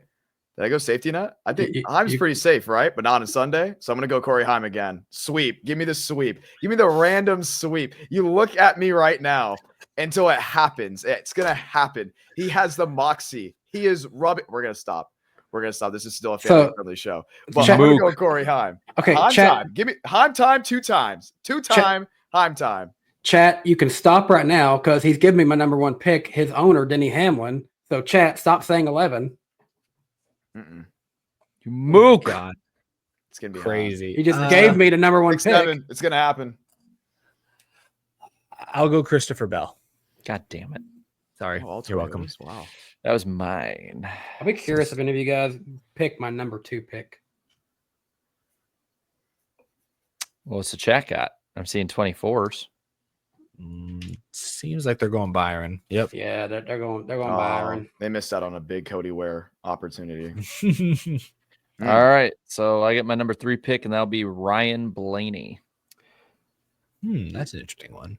No one went with my number 2, who was my backup if John took Hamlin, because my backup was going to be Chase Briscoe. You don't need a backup. It's time. That's time. also solid. That's a solid pick. Time all time right. every time. That's crazy. Okay, It sounds like you've been like hypnotized, John. The way you're like, I've just seen him run so much. I'm just like, I'm done. Heim will I'm have done. time to go to victory lane with his team owner who actually won the race. no. He'll take the photo. Denny will come up in his oversized shirt like he always does and take photos in victory lane with Corey Heim. Go, yay, and then go home and do the podcast. I like Denny. I do too. I All love right. Denny. I guess final. Don't know what we're doing. I didn't know what we were doing here. I don't know either. I'm just like, I love was the Dennis bit. Hamlin. My goodness. I love a guy who goes by his middle name. Dennis James or James Dennis. I think it's James something Dennis. So yeah, I always say he randomly pops up. You know how Facebook does people you may know? I constantly see him, and I see Anthony Stewart a lot. I'm like, why are you telling me to add these people to Facebook? They don't know me. Anthony Stewart, is that his Facebook page? That's Tony Stewart saying, really? Yeah. Why is he got his full legal government name Don't- on his don't- Facebook? that's Do what Chris not- is asking in do- the chat. do not add these people. Do not add these people. I'm just saying they show up. Facebook just like, here they are. I'm like, oh, okay. Weird.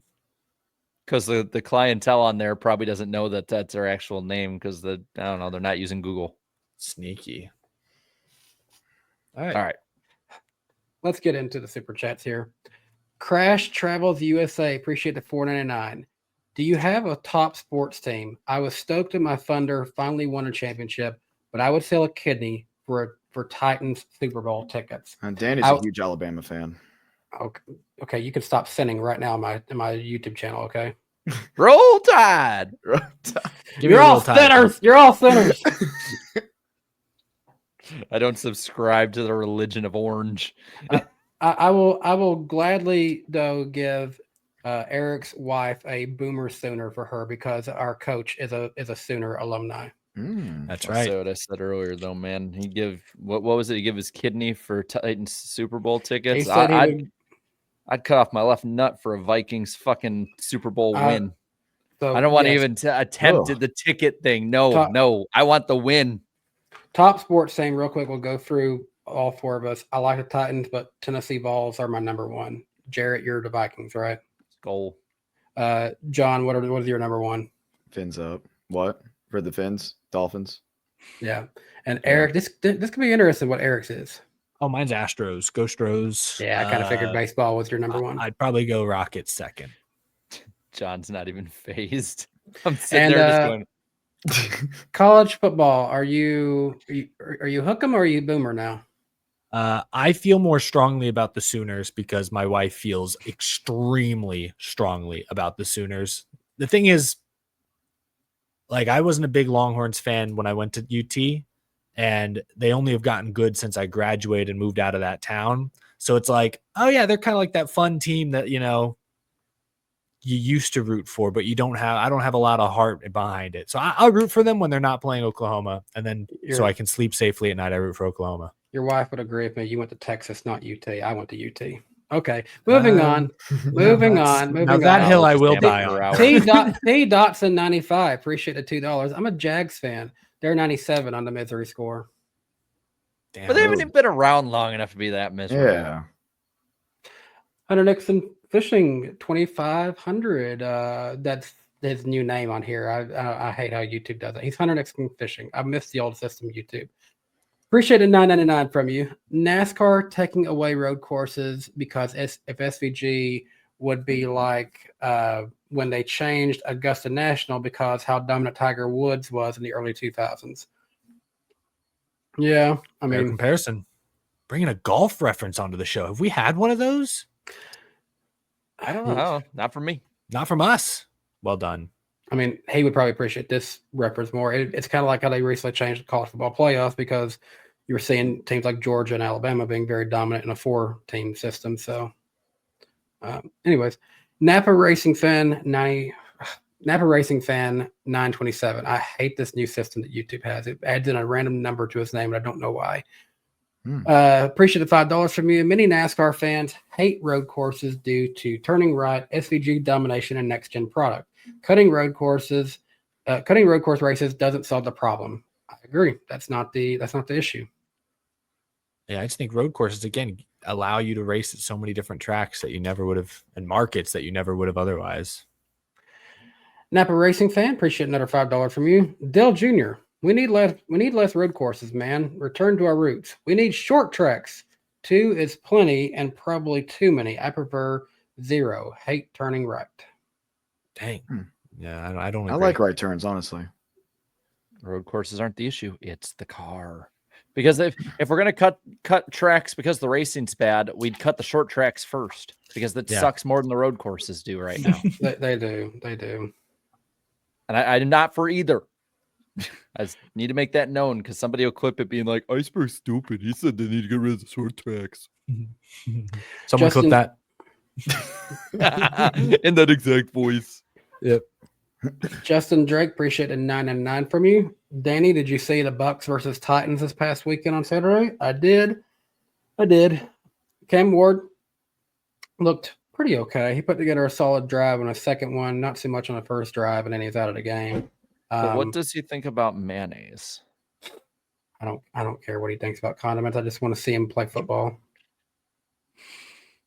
Well, what I did like, this was such a relief that when we were backed into a third down situation, he had no open man. He didn't get sacked.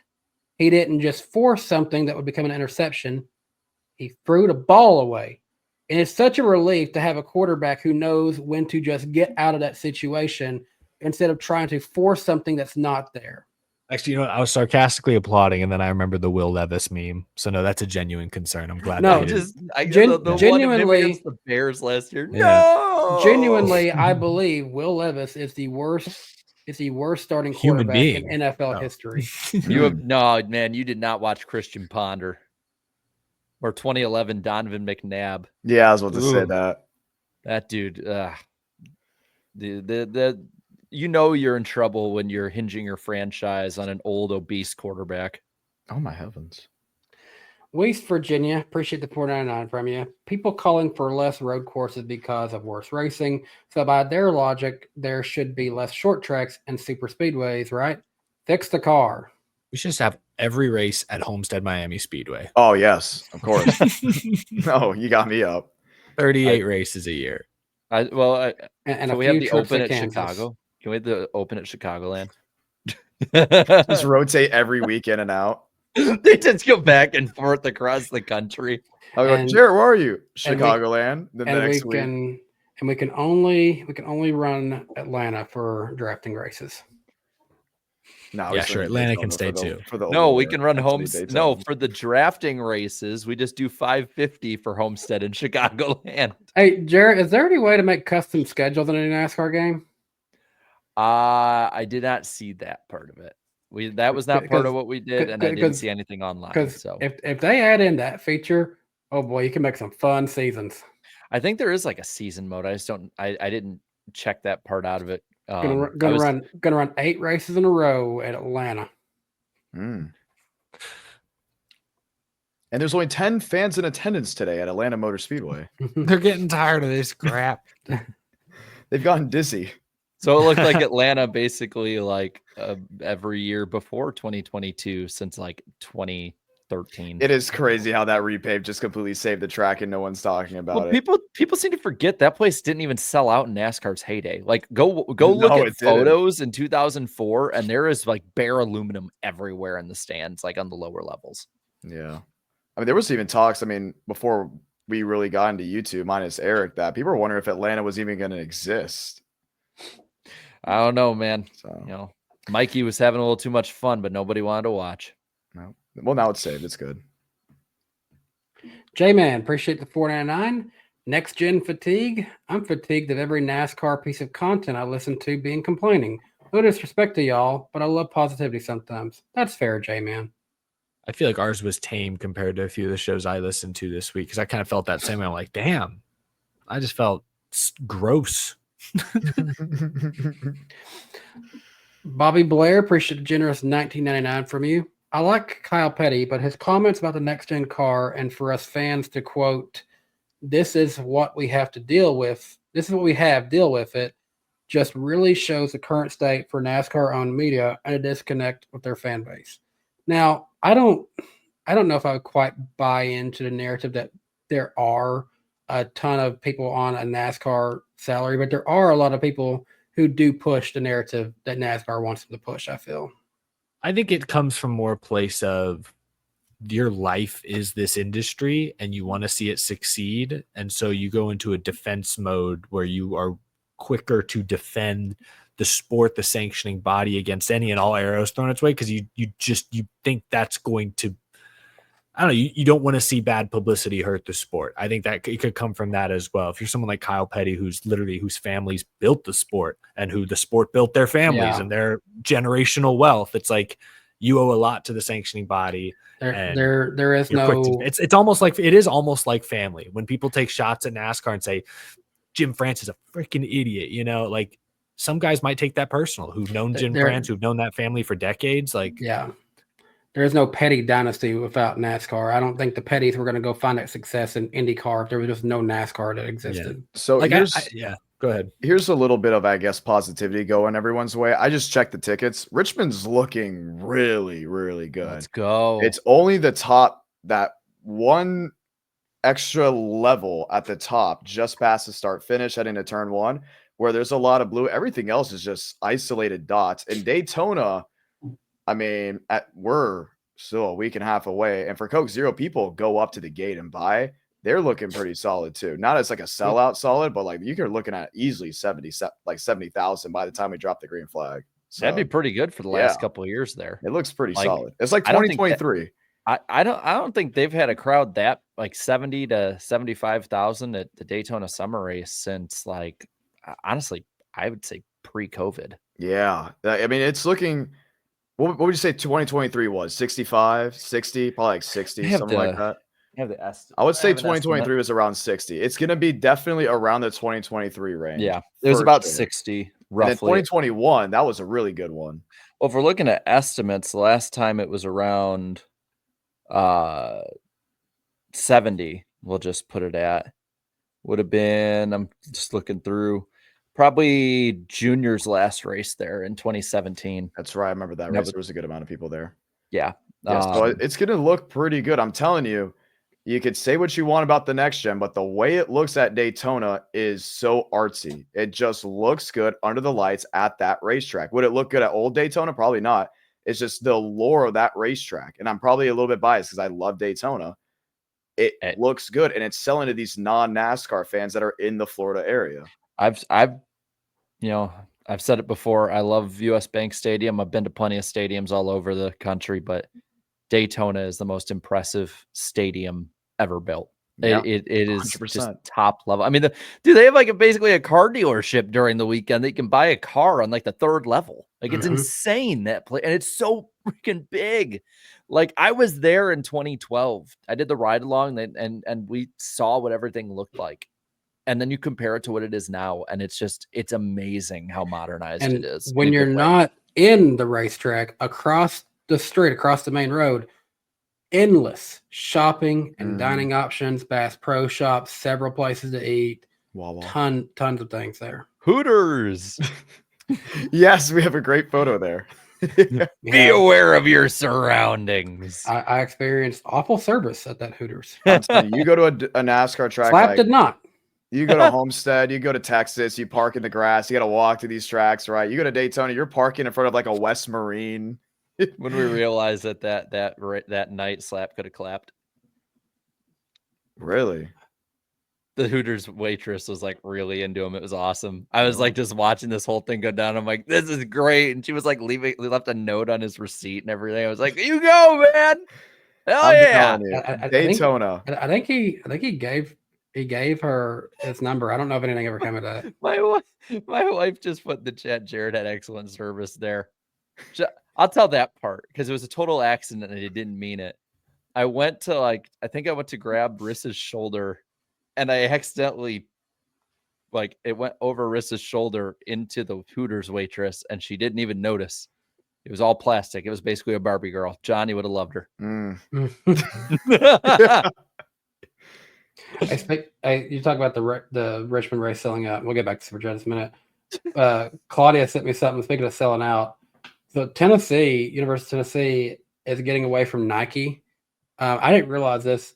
Every Tennessee fan's like, "Oh man, we're going to Adidas." But here's the thing. We're leaving a deal where Nike was paying Tennessee about $5.5 million per year. Adidas is going to be giving Tennessee a deal worth close to $20 million a year. Oh, that's awesome. Adidas is cool. Oh, by the way, Riss brought up Danny because you were there. That was the night that Barbara became a thing. Oh yeah, that was the night that they were going back and forth. Barbara. All right. Indy Carson, appreciate the $1.99 from you. Gonna miss you at 2025 Milwaukee Mile, John Ramos. Oh, I wish I was at Milwaukee this year, obviously for IndyCar, but I remember last year for the Truck Series, people were like, "Hey, how does it feel? You're working the last truck race in Milwaukee." I'm like, "No, I'm not."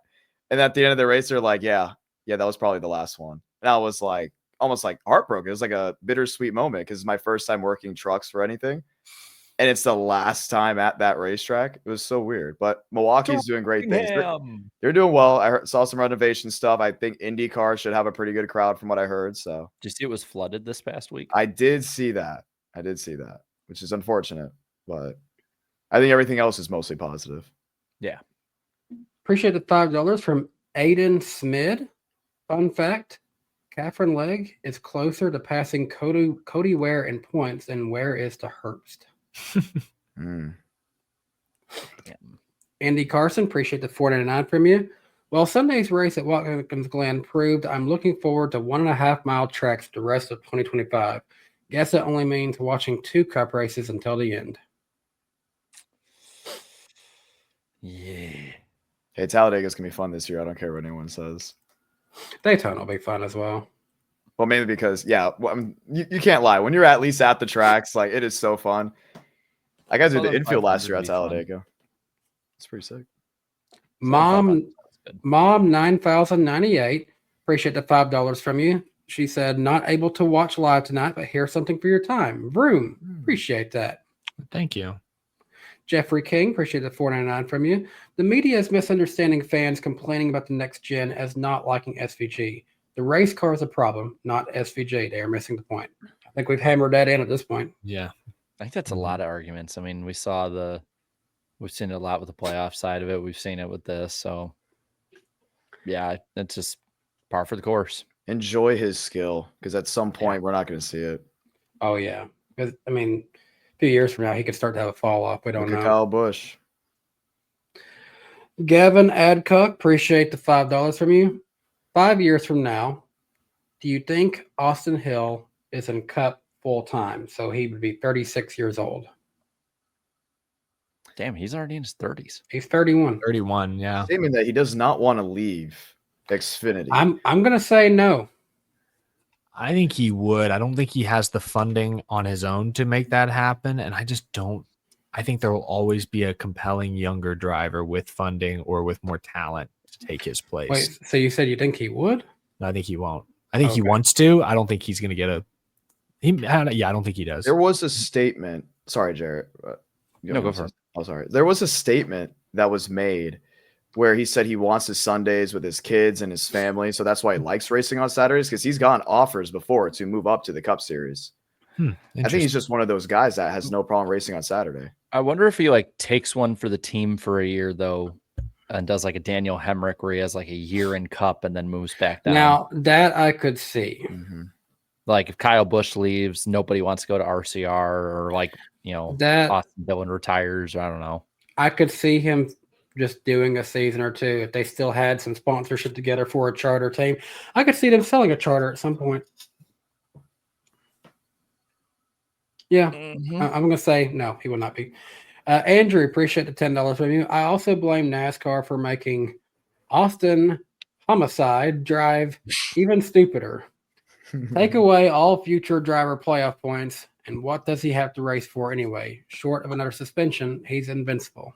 All future, like forever, like next year, beyond. He's just like has this affliction no matter where he goes that he's not allowed to earn playoff points. Then now it wouldn't matter if he goes to Cup or not. He'll never get playoff points. Right. They just kneecap a driver for his career. Ryan Nidius, appreciate the $2 Canadian. Over under on Austin Hill causing the big one at Daytona. I go under because he's good at Daytona. So yeah, I actually would say under, though he throws some crazy blocks. I go under on that one. Yeah, I'll go under, but I don't know. Do we think someone flies? Which race? Whichever. Whichever one Ryan stays. Brees, is he entered? I wouldn't be surprised if we double see duty, actually. No, what I can't wait for is when a car just sort of barely goes up a little bit, slowing down when it bounces onto the apron when it gets crashed. Steve Letarte goes on a 30-minute, praise of NASCAR and the A-post thing for keeping it on the ground, and then 10 minutes later, a car decides to fly off in the Daytona airport. Josh Berry's at cruising altitude. Well, last year we had 2 cars flip in the night race, right? Well, yeah, and I think the first one was McDowell, and they were like, it's Letarte and Burtner is like, look at it, kept this car down on the ground. These cars are on the ground now, and then it's like, I think McDowell got a lot of air, almost hit the fence, but then didn't flip. Yeah, he didn't. If He it was didn't on any really part of the flip, I track, he guess. is done. Like he's a top. Barry was the weirdest one because he hit upside down in the inside wall. It's like, oh. Someone's going airborne at Daytona. I think so. Justin Drake, appreciate the $49.99 from you. Very generous tonight, Justin. If I had a nickel for every time NASCAR didn't call a caution while Barry was sitting spun out on the track for a minute, I'd have 2 nickels. And this time NASCAR was gagging and choking on the golden boy Chase Elliott so they could fit. What a choke. I didn't know it was going that way, Justin. That is one hell of a choke job. Nothing. Okay, we can go on. Jeffrey King, appreciate the $1.99 from you. Tricon caused enough caution for Heim to win. Sus. Hamdan. I think he was winning no matter how many cautions there was, but I lost my place. Got to go back up. Don't worry, I lost my seat thing on the side here. Just fell off. What the? Side note: as soon as the show is over, everyone needs to go to the Flow Racing Twitter account and watch this clip of Carson Hocevar tonight in the Berlin Raceway, whatever, Battle of Berlin. He gets turned by Bubba Pollard, saves it somehow. As he's still correcting the car, you see him flip a middle finger out the window at Bubba Pollard. He stayed side. It's one of the most insane saves I've ever seen. I'm the middle watching it. finger makes it crazier. I'm watching it right I'm now. watching it now because you've done. I didn't see the end so. result, so I don't know if he might have like burned his tire up or like had a flat as a result of it. But he was so sideways and somehow didn't hit the wall. Carson Hocevar, man, he is, say what you will, he's entertainment on 4 wheels. I love it. Dang. If it wasn't for copyright, I would probably have that on screen within 10 Oh minutes. yeah, I don't think we can do that.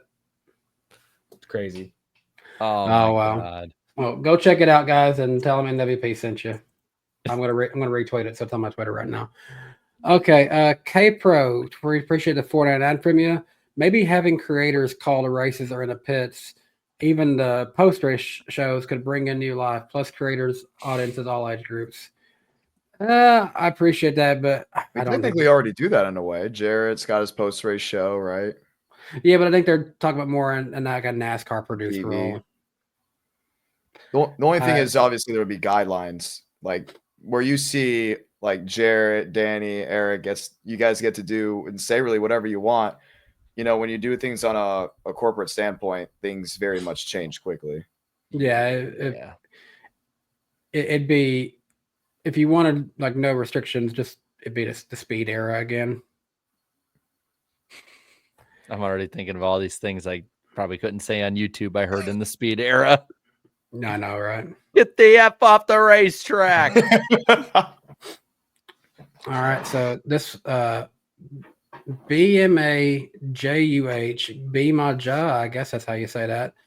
Appreciate the $5 from you. First time super chatter, but have watched for a couple of years. Just want to say thank you guys for all you do for the community. Wish I could give more. Hey, appreciate that. You know, no one has to give anything. We always say that we're not entitled for anyone giving anything, but we're greatly appreciative of everybody. Really appreciate the comment. Thanks.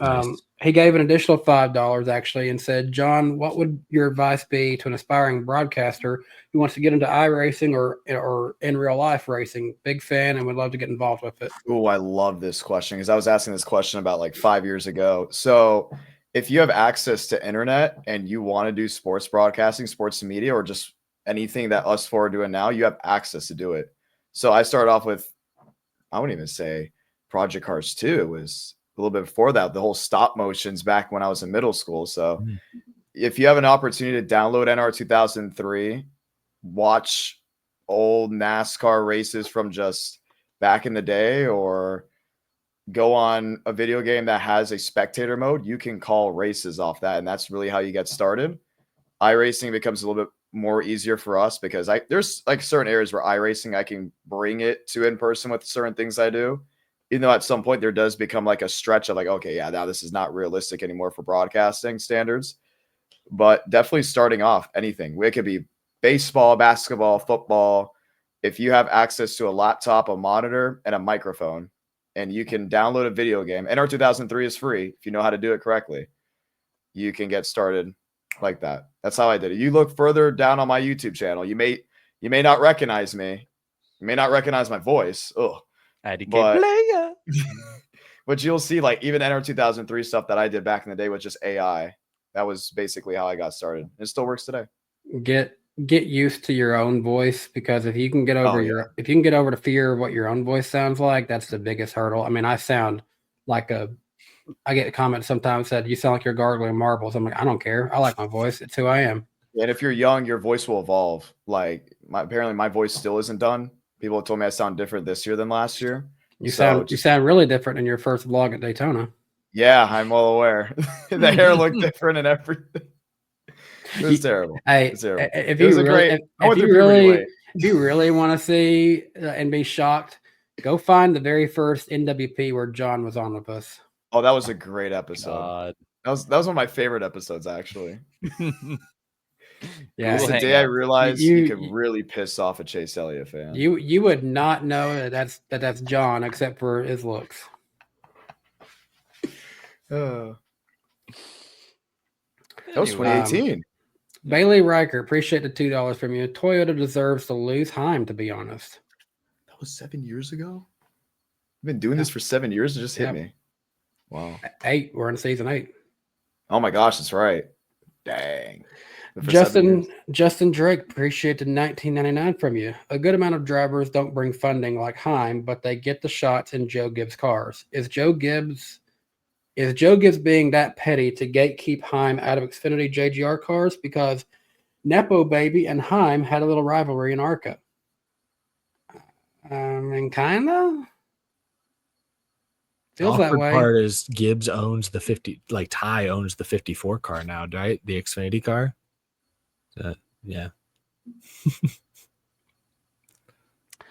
Okay, I've been looking forward to reading this one.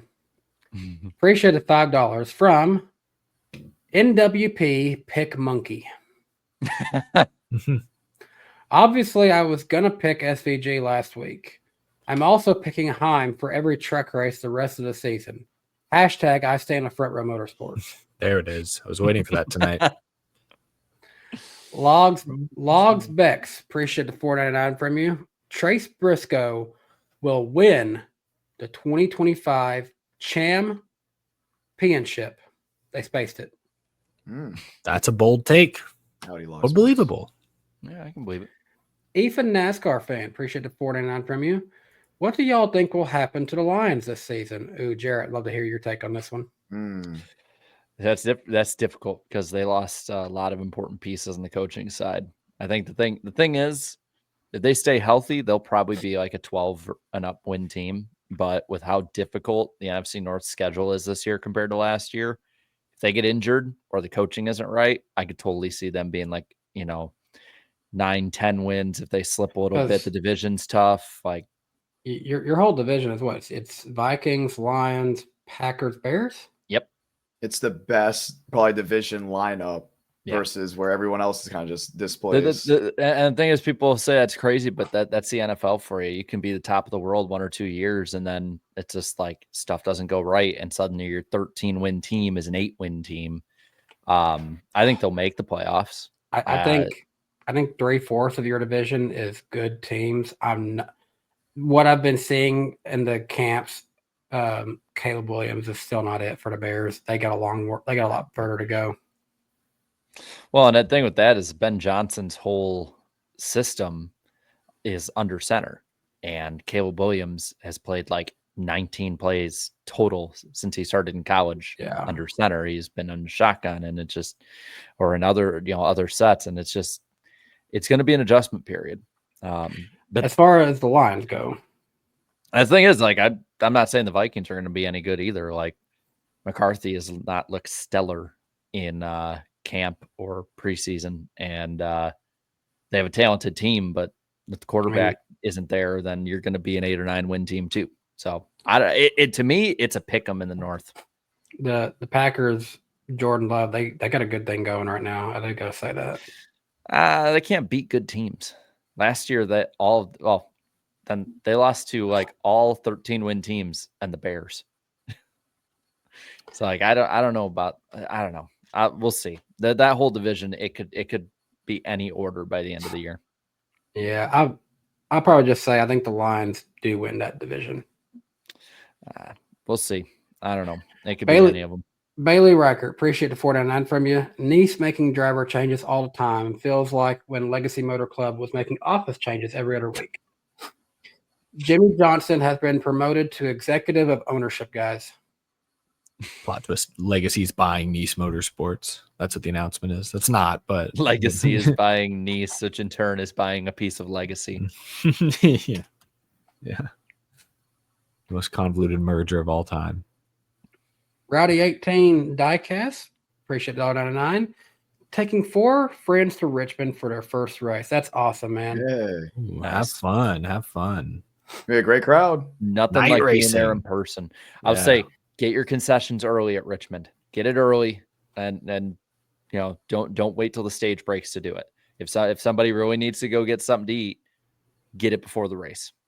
I gotta take that back. He's Rowdy 8 diecast, but he still has his old Rowdy 18 diecast handle. from YouTube, and he hasn't been able to change. I met him at Dover, actually. Hey, Will. That's right. He was in your video, right? Yep. Yeah.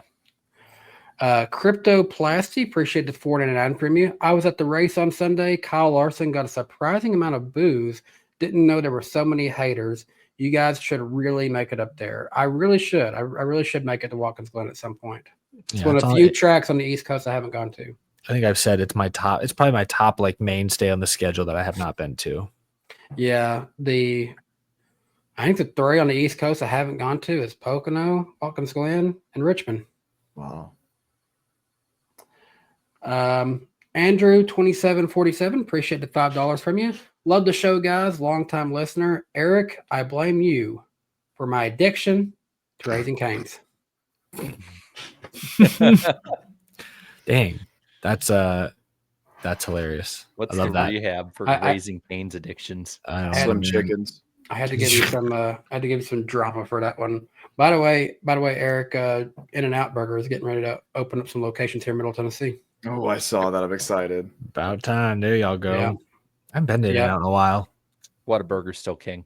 Oh yeah, 24 hours. Well, isn't In-N-Out 24 hours? I don't know. I just remember one time I went to a Whataburger here in Tennessee with Jared at 4 a.m. Oh God, was that when we were moving? Yeah. Okay. Nothing beats a honey butter chicken biscuit in the middle of the night. Just saying. Yeah. I think we got like a grilled chicken sandwich, and oh my goodness.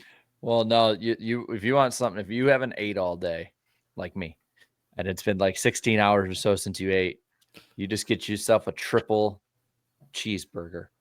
And you can take all the stuff up, but you get that, and you get like the sauteed onions on it too. It's great. It just fills you up, and then you're not hungry for like a day and a half.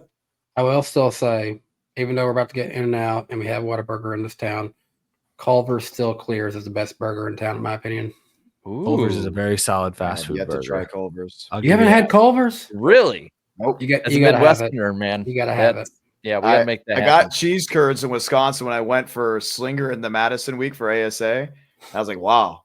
Their cheese curds are pretty good, but honestly, I need to try the cheese curds. Honestly, their burgers remind me of like the little place called Frosty Mug where I grew up at, like just like good American cheeseburger. I come from Florida. We defined by the gas station. You know, everyone talks about Buc-ee's, and don't get me wrong, Buc-ee's is great, but I'm a Wawa guy. Like, let's be real. Like, Wawa is really good. John, since you're from Florida, and I don't know if they're down in Miami, but when I was out there, there's a chicken place, Huey Magoo's, that I thought was pretty good. Have you heard of it or been there? All right. It's not very widespread. No.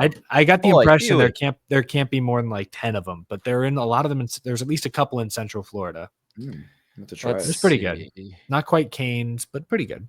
There's a bunch of big boys in Michigan. It gets me really excited. No, I mean, like, you know, that. Yeah. Really, John? Really? We got a lot more to go. You know what I mean? Like the fast food.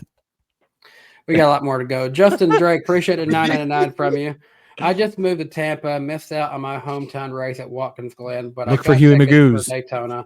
First time I'll see the summer one, but I've seen the 500 bunch. Same here. I'll be at the Daytona summer race. Probably try to go to the tweet up that Jeff Gluck and Bob put on. Rain it together. You guys were professionals. Zach Troll, appreciate the $5 from you. That's Troll. Hey. It ain't over till it's over. I went to the 500 for the first time in February. I was amazed. Thinking about taking a last-minute trip next weekend and going again. Do it. I'll be there. In his words, it's worth it, buddy. It's worth it. The Gritness Grand Pacer test is an anaerobic. That's the way how he sounds. We love Zachary. He does the. He's best. An icon of this community. Like he is. Man. Muvik, clip what John said and put it in Relax Yellow's ASAP. Oh, no. Oh my gosh. West Virginia, appreciate the $4.99 from you. I do agree the next gen isn't an ugly looking car, especially how the 60 car is going to look great flipping again. Ryan might be cursed at Daytona. Diabolical. Unfortunate. Elijah, appreciate the $10 from you. For Eric mentioning the Sooners earlier, but when I tell someone I'm from OU, they say, "Oh, Oklahoma?" And I reply, "No, Ohio University." "Oh, the Buckeyes?" "No, the other Ohio, the Bobcats from the MAC." I mean, I thought the Truck Series had a branding problem. Sounds like Ohio has a branding problem. Yep. Hunter Nixon Fishing, appreciate the $4.99 from you. Not gonna lie, my YouTube decided to go off snap, and I got to reload the page.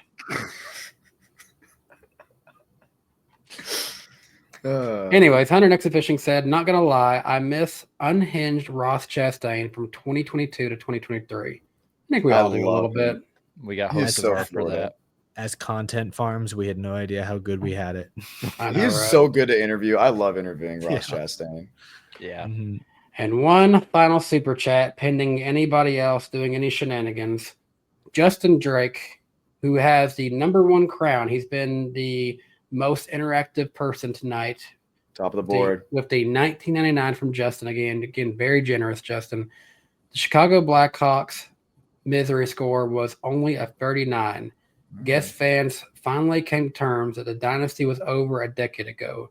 Connor Glassjaw Bedard is trash, and the Blackhawks are just a 30 to 32 ranked team for the future. Speaking of crowns, you know what I noticed at the airport? Like I don't know if it's a trend, but like kids everywhere at Nashville had them. They all had Burger King crowns on. I was like getting flashbacks like to the trending videos all over Twitter like about 5 years ago. I was like, what are all of these Burger King why are they all coming on the plane with Burger King crowns? There's somebody wearing it on my Delta's flight. On my Delta flight. Are y'all doing a bit? What is this? No, I'm serious. Like we were at the airport and there were Burger King, like you know what I'm referencing, right? Yeah. And I figured it calls to people like the Green Goblin mask. There were people everywhere that were bringing Burger King crowns, like wearing them onto the plane. And I was like, what in the hell? No. Like, The only fast food hat I wear is the little Krispy Kreme hat they give you sometimes. The Waffle House one, you know? Sure, yeah. No, speaking of Waffle House story, did I ever tell you about the time they let me bring a 6-pack to Waffle House? That's probably the least Wait, problematic thing that's ever happened. There.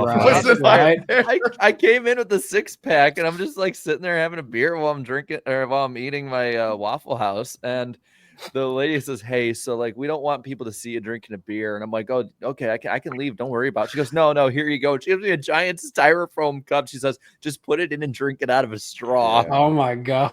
And I was like, okay. She's like, yeah, just like tell me when you're done with each bottle. I'll throw them away for you so no one sees. I was like, very this is Tennessee. great. That is the most Waffle House story ever. It's the one next to the Burger King. Mm-hmm. We got a couple more to come in. West Virginia, appreciate the $4.99 from you.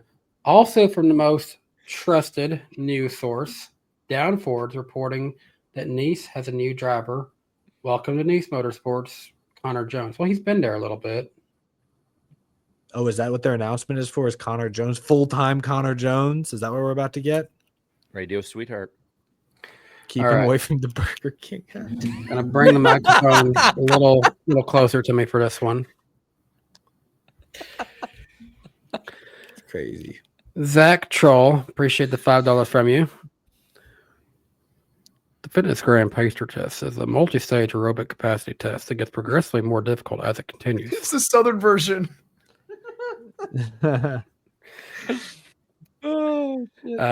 Christian Delgado, appreciate the $5 from you. PSA, go cheer on number 13, man's best friend Camaro in the NWP 400. Go cheer on the Bean Team. For anyone who doesn't know, that is a Sabrina Carpenter album. Yep. It's the one where the guy is holding her while she's on her knees, holding her by her hair. Oh, he's actually a Sabrina fan. You made that joke in the duels, and I was keeping it very professional after that joke. See, I don't know, and I just saw Man's Best Friend and thought, oh, that sounds nice. Something about dogs, right? He thought it was the Alex Bowman paint scheme. From the best friend. John, your people are taking it over to Super Chats. Look at that. That's never a good sign. Something bad's about to be said. It's just I'm waiting for it. I mean, it's bad. It's not terrible. It's not bad. No, this is not bad in a good way. I can say it, but I'm also a married man. I don't need to say tropical it. Storm. Hunter Nixon Fishing, you're easier. Appreciate the $4.99 from you, Hunter. Waffle House employees will stand at the gates of hell for you and call you baby at the same time. The GOAT. They're awesome. The People's Champ 42 gave Love it. $1.99, and he said, "Latinas forever." He's a big fan. Really? Elijah, appreciate the $5 from you. I mean, Ohio University was the original OU, founded in 1804 before Oklahoma was a state and before the founding of Ohio State. See, I agree with you. That's why I say Tennessee is the real UT, because it was founded before Texas was even a state. And if it wasn't for the volunteers from Tennessee going in to save their hide, there would be no Texas. It'd be utter Mexico. Boy said other Mexico. He says Latinas forever, and suddenly he's just coming out expert on the Texas Mexican Revolutionary War. Oh man, it's late. What do you going crazy? So wait a minute. So like, okay, run me down through this here for a second. So I need a history rundown on this, Danny, for the volunteers. Mm-hmm. Tennessee saved Texas. Because I'm leading here. They saved Texas then, right? So because the Tennessee Volunteers helped Texas, later on we got Ozzie pissing on the Alamo. Yeah, so I'm in fat lot of good you Tennesseans did at the Alamo. Man, we lost that battle. Only that was an unranked opponent. Only because y'all couldn't get enough help and we had to come in there. Tennessee lost an unranked opponent in Texas. Like, really? Gosh. I don't know. I think Santa Ana was a pretty good coach back in the day. Oh, man. Those international games, those rivalries back then were fierce. He ran a good program there in Mexico. Tennessee thought they're going to win the BCS that year. They're like 8th, and then week. Is that the original Fiesta Bowl? What's okay? Is Davy Crockett from Tennessee? Are we talking about Tuesday? Am I talking about something completely different now? No, Davy Crockett. Davy Crockett is actually one of our unofficial mascots. You have Smokey, and then you have a guy that's dressed as Davy Crockett at Neyland Stadium. And then we got a guy with the last name Boone that's actually related to Daniel Boone that races at the fairgrounds. He's also a Love Jackson Boone. Just want to point that out. You know, it's late at night. We might as well just be hitting facts at this point. Okay, John, your group keeps sending in super chats. Zach Troll sent in their $2. Diners are overrated. New Jersey needs Waffle House. I mean, I went to a diner in New Jersey. We had the SOS, and then we had the what's that other thing called? Scrapple, I guess that's what they call it. See, here's the thing: Waffle House is not just a restaurant. Waffle House is a way of life. Like, for instance, you know stuff's going to get bad weather-wise if the Waffle House is closed. It's like your first sign. It's the first sign of the apocalypse. Mm-hmm. It's your first and last line of defense. Yes. JMT, appreciate $1.99 from you. The guy on Sabrina's album cover, William Byron. BIR, appreciate. Wait, whose channel is it? I hate this system. Who are you? Go to channel, and you are Birdie. Oh, it's Barb. Yeah. Is it Barb? Yeah, it is. Hey, Barb. Appreciate the $1.99 from you. He said, John, I will slime you out, bro. Okay, that's crazy. All right. I think we're getting to that point. Okay. We're getting to that Well, point. we are, because Ryan Idios gave $2 Canadian and said hashtag NWP after dark. We are way after dark at this point. We've gone over 3 hours. Ross Crashstain, appreciate the $5 from you. Texas, still the only state that was in its own way. It was in its own country. Hashtag Its own way. I'm not it was reading. its own way when they lost at the Alamo. I'm not reading things correctly anymore. If those damn guys. Tennesseans just stepped up at the Alamo, maybe we would be Maybe we would have found our way. Oh my God. We were in the way. I love Tennessee, by the way. I don't want to get anyone mad. We are. Tennessee's cool. We do live in Tennessee. I just want to. My parents are in Pigeon Forge right now, actually. Did they go to Dollywood? Probably not. I told them to go to BJ McLeod's Mountain Coaster. I have no idea if they did. They should do that. That was a lot of fun. Yeah. If you guys haven't seen, I have a video on my channel about that. And that's it. And I hope no one else sends anything else. Oh, there they go. West Virginia, $1.99. NWP After Hours, always crazy. Hashtag I'm a fan of Waffle House. Okay. I think we're done now. We're going to be on Eric's channel next week. See you guys. See you guys. Watch the Thanks, NWP everybody. 400 on IDK Players channel this weekend. I swear, though, I thought I just saw one more pop in. Oh, gosh. What is happening? Delaying the inevitable. Is it a delay on my end? Eric's supposed to go. I- Mr. Krabs, I want to go to bed. I only see West Virginia. Really? The Iceberg with $1.99. Thank you so much for your generous support, The Iceberg. Remember the Alamo.